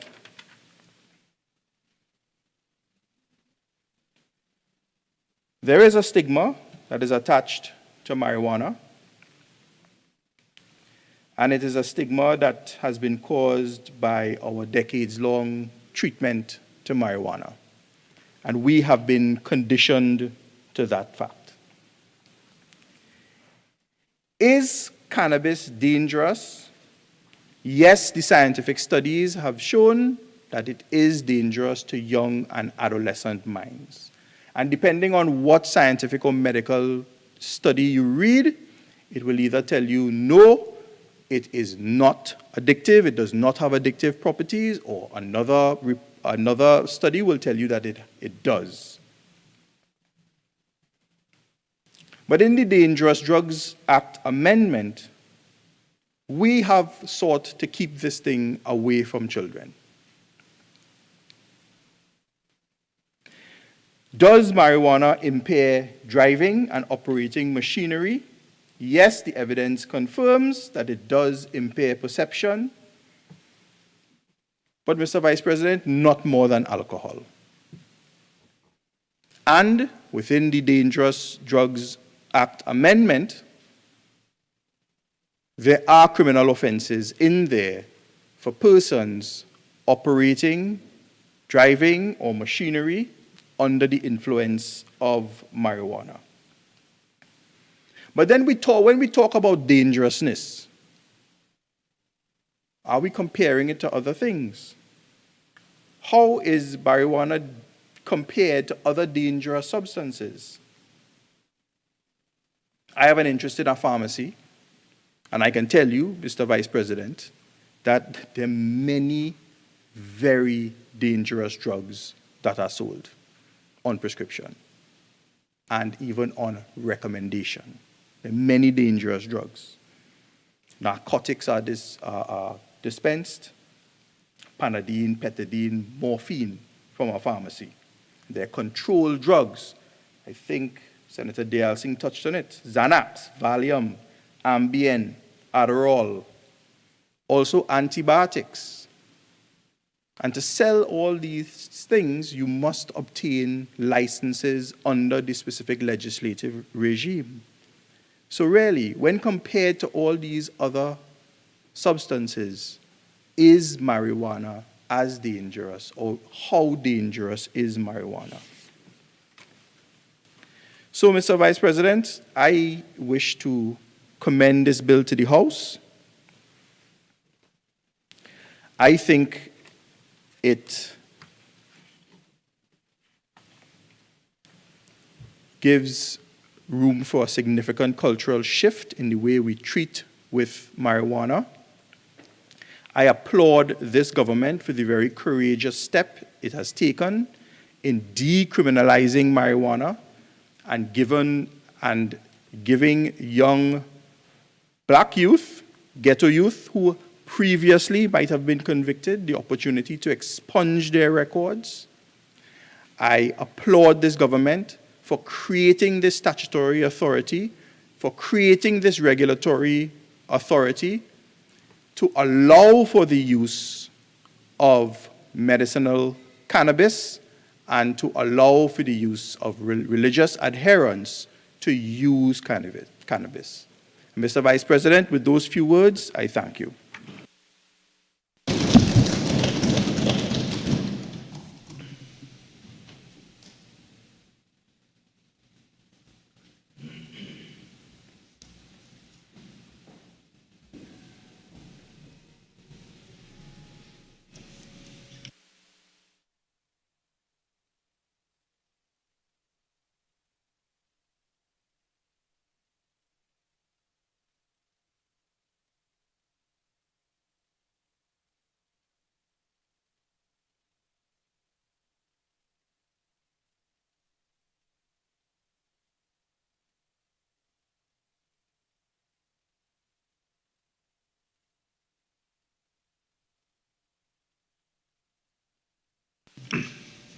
Attorney General.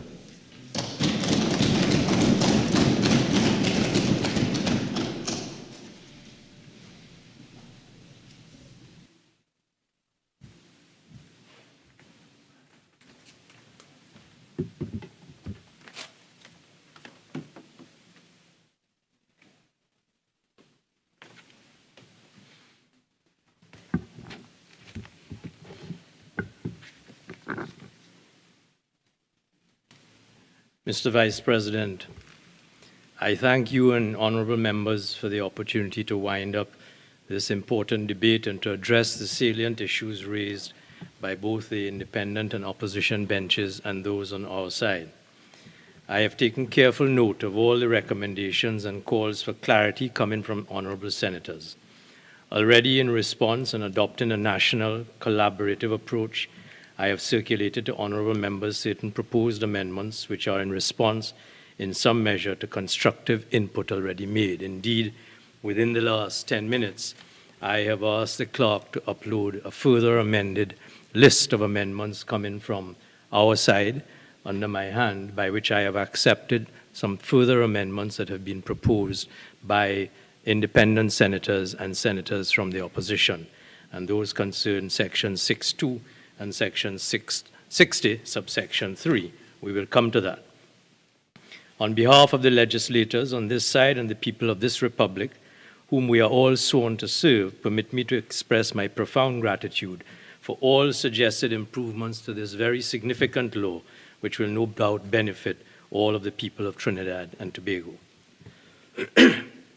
Excuse me. In addressing the issues raised throughout the debate, may I emphasize that the government is approaching this legislation holistically as well as incrementally. By holistically, I refer to the fact that this bill, when passed into law, will be part of a larger body of law which already make provision for the lawful use of cannabis. For example, the very important 2019 amendment to the Dangerous Drugs Act, which we have heard about today and on the last occasion, and of course is proposed within the constitutional framework of our supreme law, the Constitution of Trinidad and Tobago.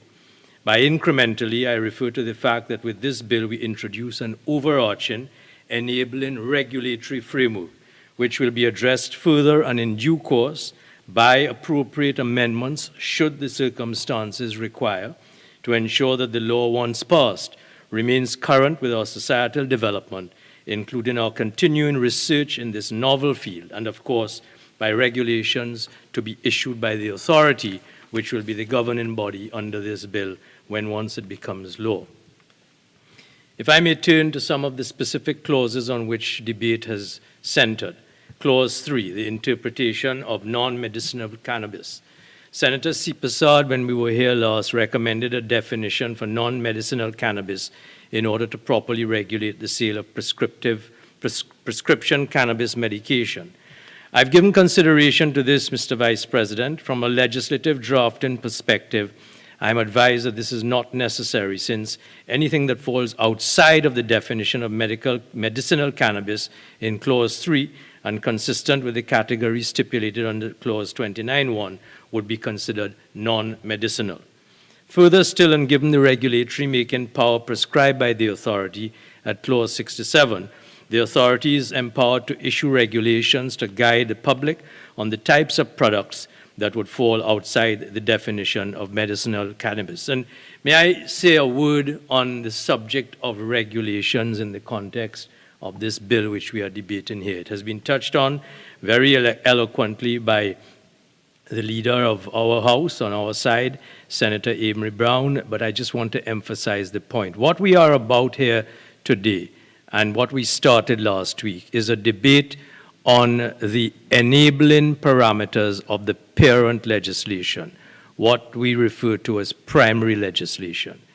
Regulations are secondary regulations, they are secondary law, and regulations follow upon the passage into law of the primary legislation, so that it would be putting the proverbial cart before the horse if we were to seek now, as we are debating the primary legislation, also to be put in before this House the regulations under which this law will be carried into effect. And it is why the authority is given the power, should we pass this bill into law, to then commence the exercise in active consultation with the stakeholders who have contributed so significantly to this bill, to formulate the regulations, to give meat and to give teeth to the enabling framework which this parental primary legislation seeks to make into law.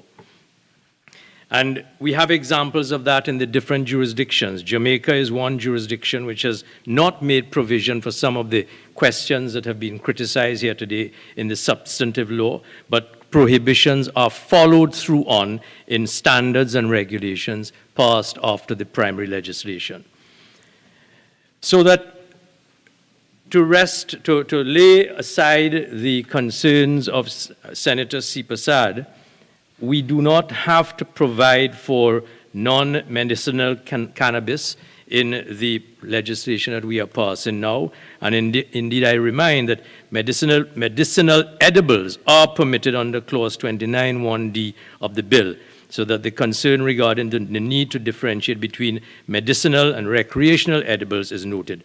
The bill is clear. It is licenses that are going to be granted for medicinal edibles. We are not about passing legislation beyond the 2019 Dangerous Drugs Act for anything other than the medicinal, therapeutic, and other usages under this bill.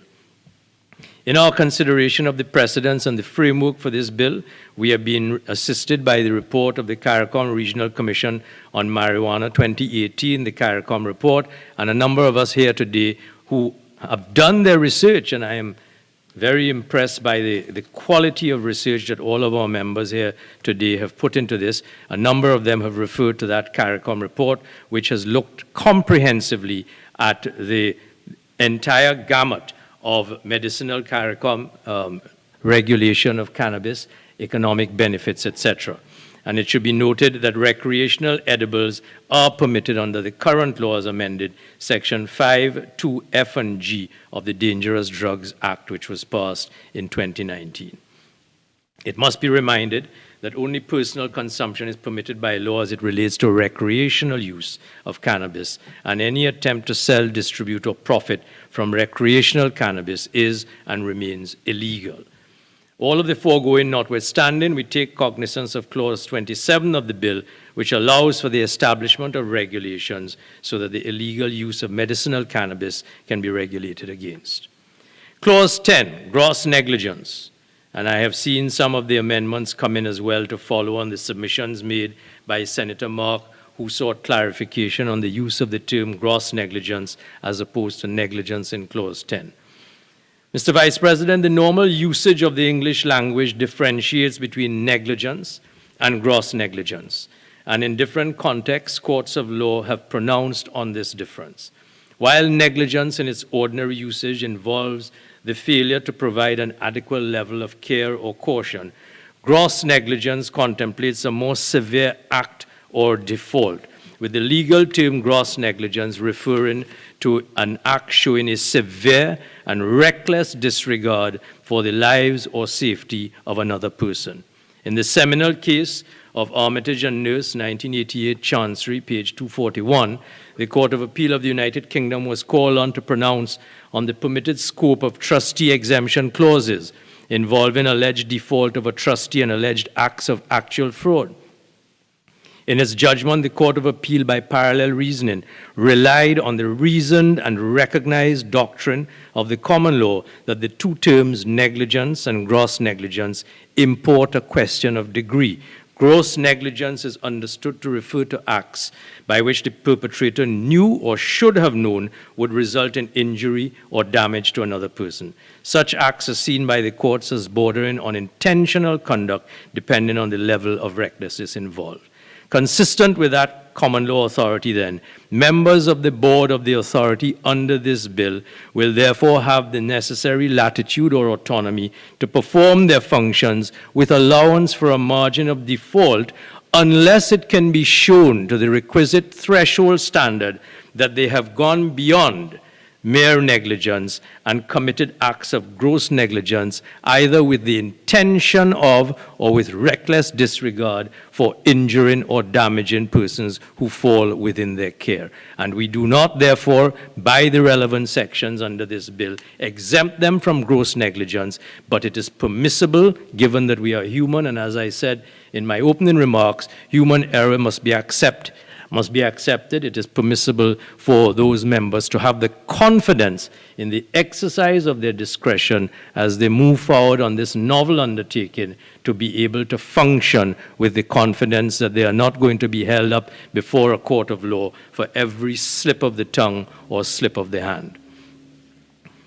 Clause 29, Mr. Vice President, limitation on a cultivator's license regarding wholesale. Senator Mark also expressed concern about Clause 29(1)(a), by which a cultivator's license is limited to wholesale and not retail.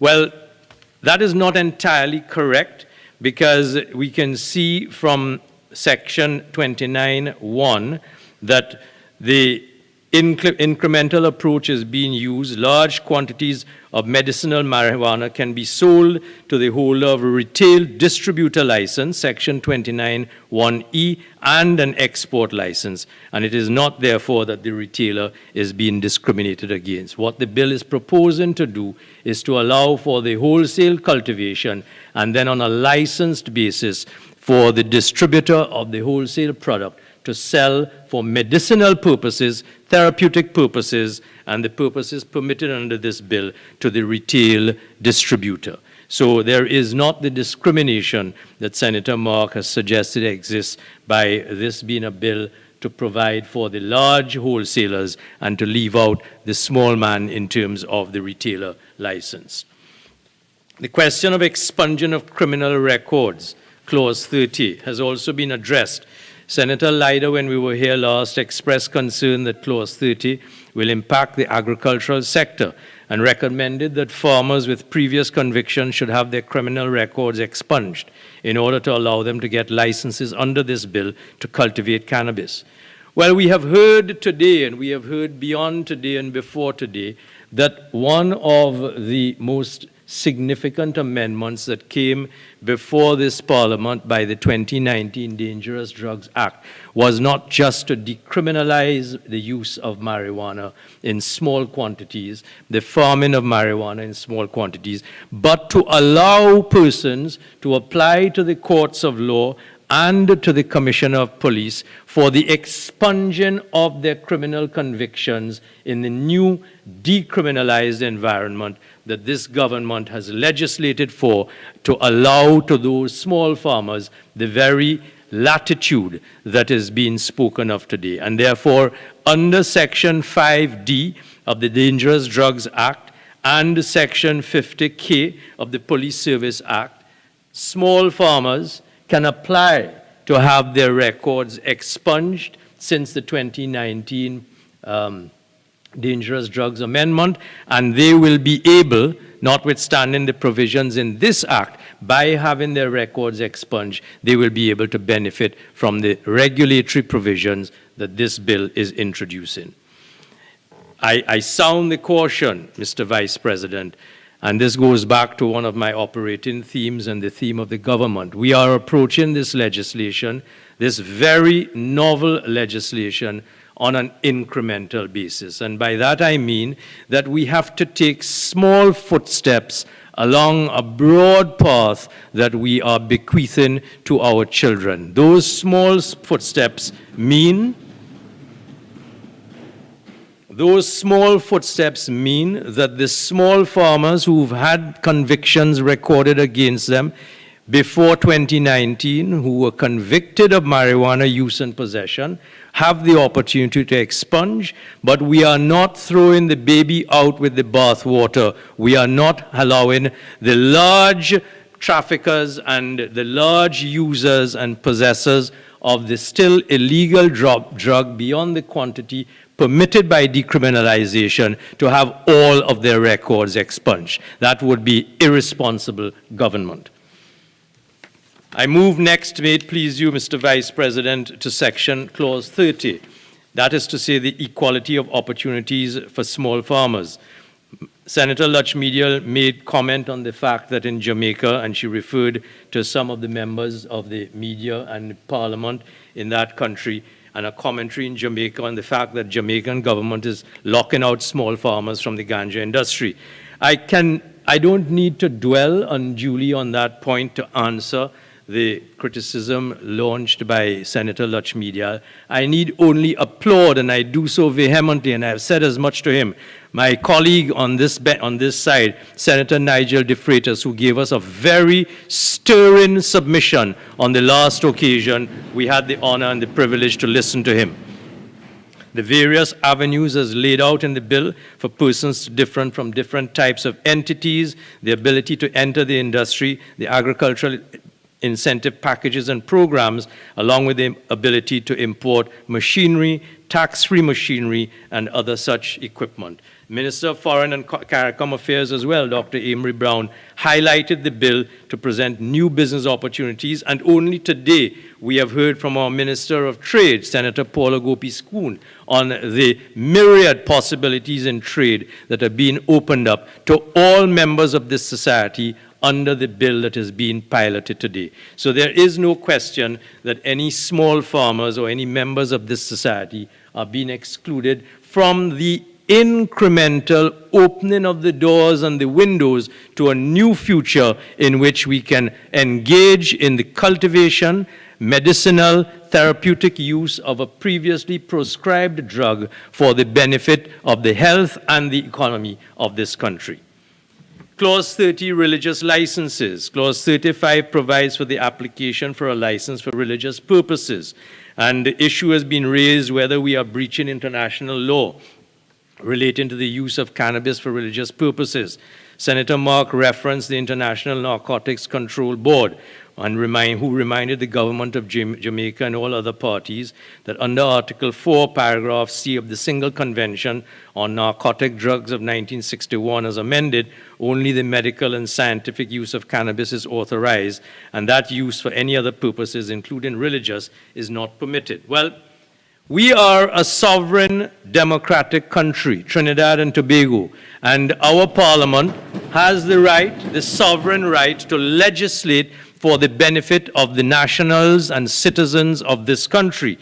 And we accept that in this country, under the Constitution, Section 4 provides for the fundamental human right of freedom of conscience, religious belief, and observance. And it is for that reason that, among others, this bill is being piloted today and hopefully will become law so that we can allow to the members of our community, the religious members of our community, who for decades have had to hide and lurk in the shadows of a community to which they belong, in order to exercise their constitutional rights to religious freedom in the use of the sacred herb. And we applaud the fact today that we are able to have the courage under the Prime Minister to bring this legislation to this House. Academia has spoken to this point, and indeed we've had a learned critique not too long ago from our own respective academic, Professor Rosemary Bell-Antoine, given her presentation at the EU CARICOM Law Conference in 2018. And I take the opportunity, Mr. Vice President, through you, to offer my personal congratulations and that of this government to Professor Bell-Antoine, who has recently been promoted principal of the St. Augustine campus of the University of the West Indies. Mr. Vice President, we go on to look at the question of protection of children. Clause 49, Senator Lachmidial raised the concern of the use of cannabis and the safety of children in religious places. Clause 49 clearly provides for the prohibition of the use of cannabis by children at, among other places of worship. The law must be seen to contemplate the reasonable use of cannabis by adults. It is the responsibility of the adults who are going to be given the license under this bill, when it becomes law, to make use of cannabis in a decriminalized way, and that does not relieve them of their obligation as adults to continue to protect their children. It is significant when one looks at the offenses under the Children's Act, Chapter 4601, Section 35, a person who exposes a child or causes a child to be exposed to a dangerous drug or substance having an effect similar to that of a dangerous drug commits an offense and is liable on summary conviction to a fine of $5,000 and to imprisonment for 9 months. So when I speak of the government's holistic approach to asking this Parliament to pass this bill into law, it is in recognition of the fact that there is a larger body of law, among which is the Children's Act and other legislation, that casts a significant responsibility on adults on pain of fine and imprisonment if they do not tend to their children. And therefore, I do not accept the suggestion coming from Senator Lachmidial that the provisions of the relevant sections of this Act are going to expose children unnecessarily and recklessly to the use of marijuana. We as adults have to take responsibility, continuing responsibility in a vigilant way for the care and protection of our children. And no law can regulate for that parental and adult responsibility, and we have to take notice of that and regulate ourselves accordingly. Clause 62, the constitutionality and the inspection regime, and that is one of the areas in which I have withdrawn a proposed amendment that I had thought of introducing this morning, Section 60, subsection 3. I had thought that perhaps we should have a police officer approach the premises with the inspector when the inspector goes into license to inspect the premises. But on reconsideration, I thought that that was not necessary, and I thought that that was necessary for a number of reasons, Mr. Vice President, and part of that has to do with the fact that under this regulation, under this bill which we are passing, when you apply for a license, the mere fact that you apply for a license is prescribed as a voluntary acceptance on your part that you will allow inspectors to come onto your premises in order to ensure that the regulated use of marijuana to be permitted under this bill is being properly regulated. And there is therefore no need, in my respectful view, and I have withdrawn that amendment, to introduce an unnecessarily heavy hand of a policeman having to accompany an inspector who is coming in to inspect and to make sure that the law is being observed. I've already spoken, Mr. Vice President, to the fact of the regulations, and I've spoken as well to the several contributions that have been introduced by members of the House on both sides. And I would just like to acknowledge some of the comments that have been made today, some of the contributions that have been made today in this House, in this chamber.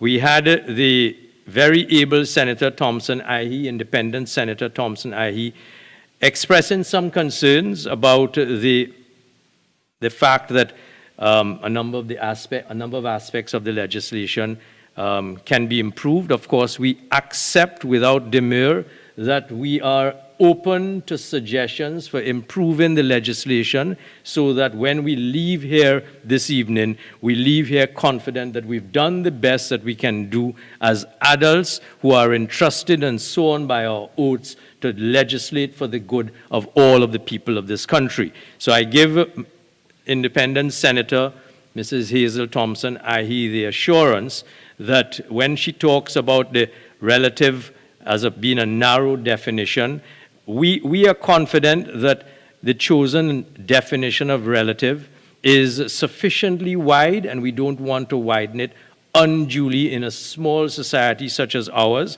and therefore I do not expect that she will be, when we look at the body of amendments we are going to deal with today, that she will be unduly troubled. She also was concerned about the immunity of the members of the board, and that the wording should be changed to equate more with that of St. Vincent and the Grenadines. But I think that going back to the point I made earlier about the difference between negligence and gross negligence, I hope to be able to persuade Senator Thompson Ahi that the immunity is sufficient for purposes of allowing to persons who we ask to give of volunteer service in the national interest, to allow them a measure of latitude so that they may proceed to discharge their functions with a degree of confidence. Senator Evans Welch, Independent Senator Welch, talked about the fact that there's no mention of a commercial license in the bill.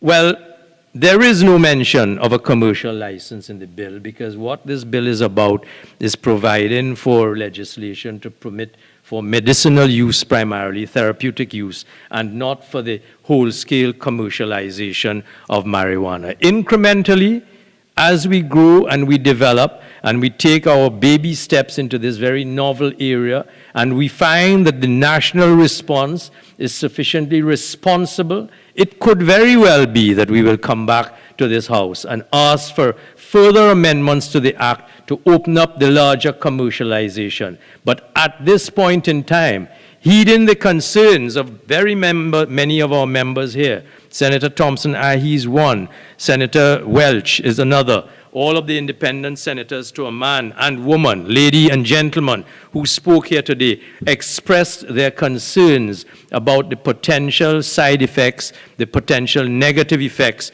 of marijuana. We recognize that, and that is why we are not launching into an inclusive, all-embracing commercial embrace of the use of marijuana. We are first taking the baby steps. We took the first in 2019 with the decriminalization.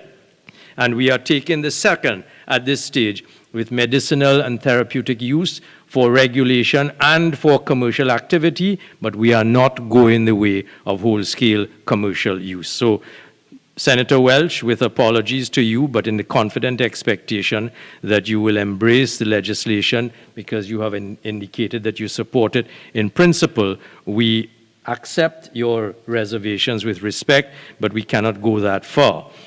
There were also comments from other senators here today, Senator Timal of the independent bench, and one of the amendments that I have accepted and I have proposed in the last version of amendments that I've asked the clerk to circulate is to suggest to this House, when we sit in committee stage, to add another member to the board to provide for the discipline of public health, so that Senator Timal's concern to add that discipline is one that I have been persuaded by in his very balanced and persuasive contributions today, and I'm grateful to him for those contributions. And I take, with a tongue-in-cheek smile, I take some pleasure from the fact that he recognized that when my colleague, Mr. Senator Nigel de Freitas, was differentiating between the young and the old, I was numbered among the more young.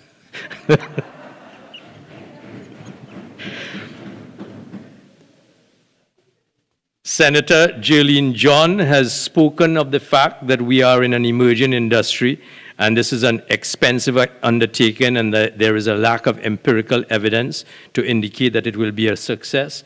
But with respect, and I was happy to hear a number of other members of this honorable chamber speak to the report of the CARICOM Regional Commission on Marijuana 2018.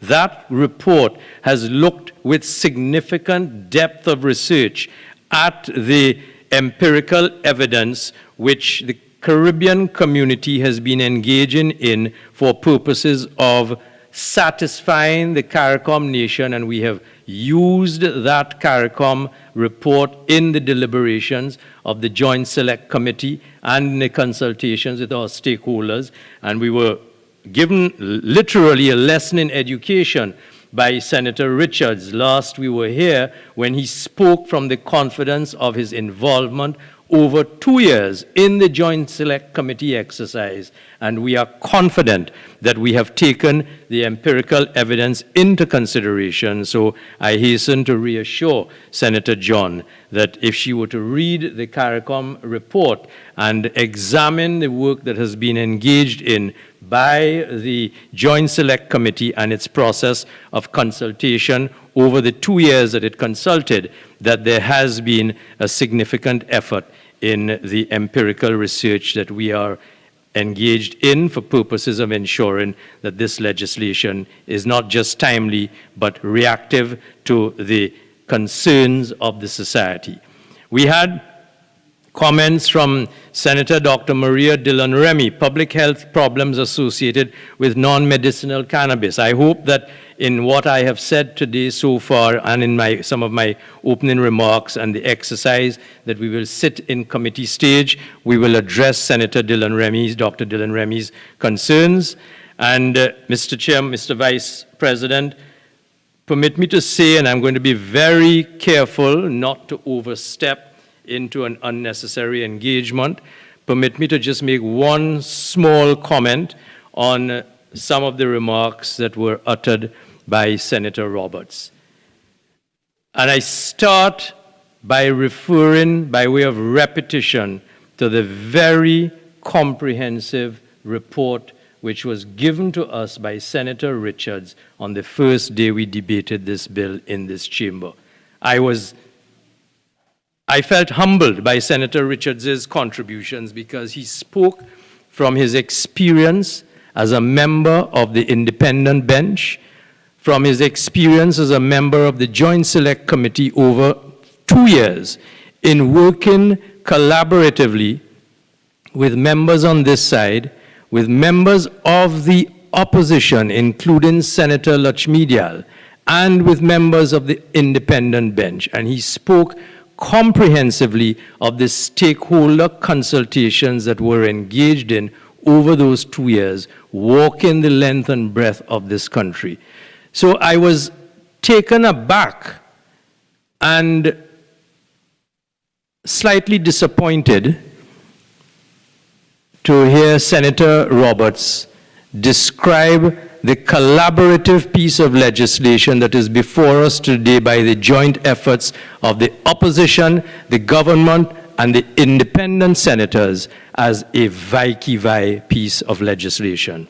I was disappointed by that, and I put it down to, in my other life when I am before the courts, and I sometimes speak overmuch, I say, "The muse got to me, my lord, the fault is all mine." And I would expect that on reflection, Senator Roberts will recognize that he should not be referring to the conjoined efforts of his own bench, the bench of the independent senators, joint select committee exercise over 2 years, and a national consultation as a vai-ki-vai exercise.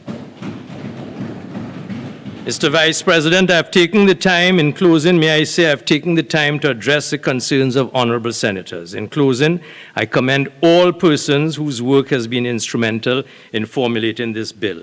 This forward-thinking bill affords great opportunity for the people of Trinidad and Tobago and has been the result, as I have repeated more than once, of significant stakeholder contributions and parliamentary deliberations, both at the Joint Select Committee, the House of Representatives, and nationally. I commend this bill and I beg to move. Thank you very much.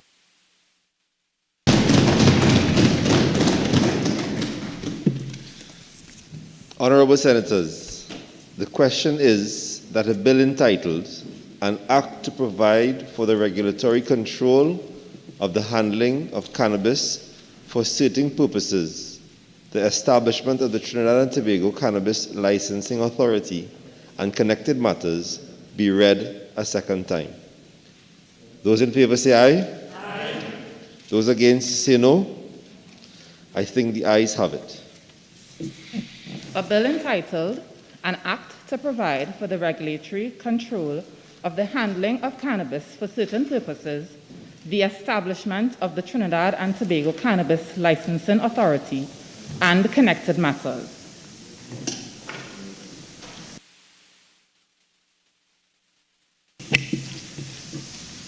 Leader of Government Business. Thank you very much. Mr. Vice President, in accordance with Standing Order 14.5, I beg to move that the Senate continue to sit until the completion of the business at hand. Honorable Senators, the question is that the Senate continue to sit until the completion of business at hand, inclusive of the matters of adjournment. Those in favor say aye. Aye. Those against say no. I think the ayes have it. The business of the Senate will continue until the completion of the business at hand. Attorney General. Mr. Vice President, in accordance with Standing Order 66.1, I beg to move that the Cannabis Control Bill 2020 be committed to a committee of the whole Senate forthwith to be considered clause by clause. Honorable Senators, the question is that the Cannabis Control Bill 2020 be committed to a committee of the whole Senate, forthwith to be considered clause by clause. Those in favor say aye. Aye. Those against say no. I think the ayes have it. The Senate shall now go into a committee of the whole to consider the bill clause by clause, subsequent to a 20-minute recess.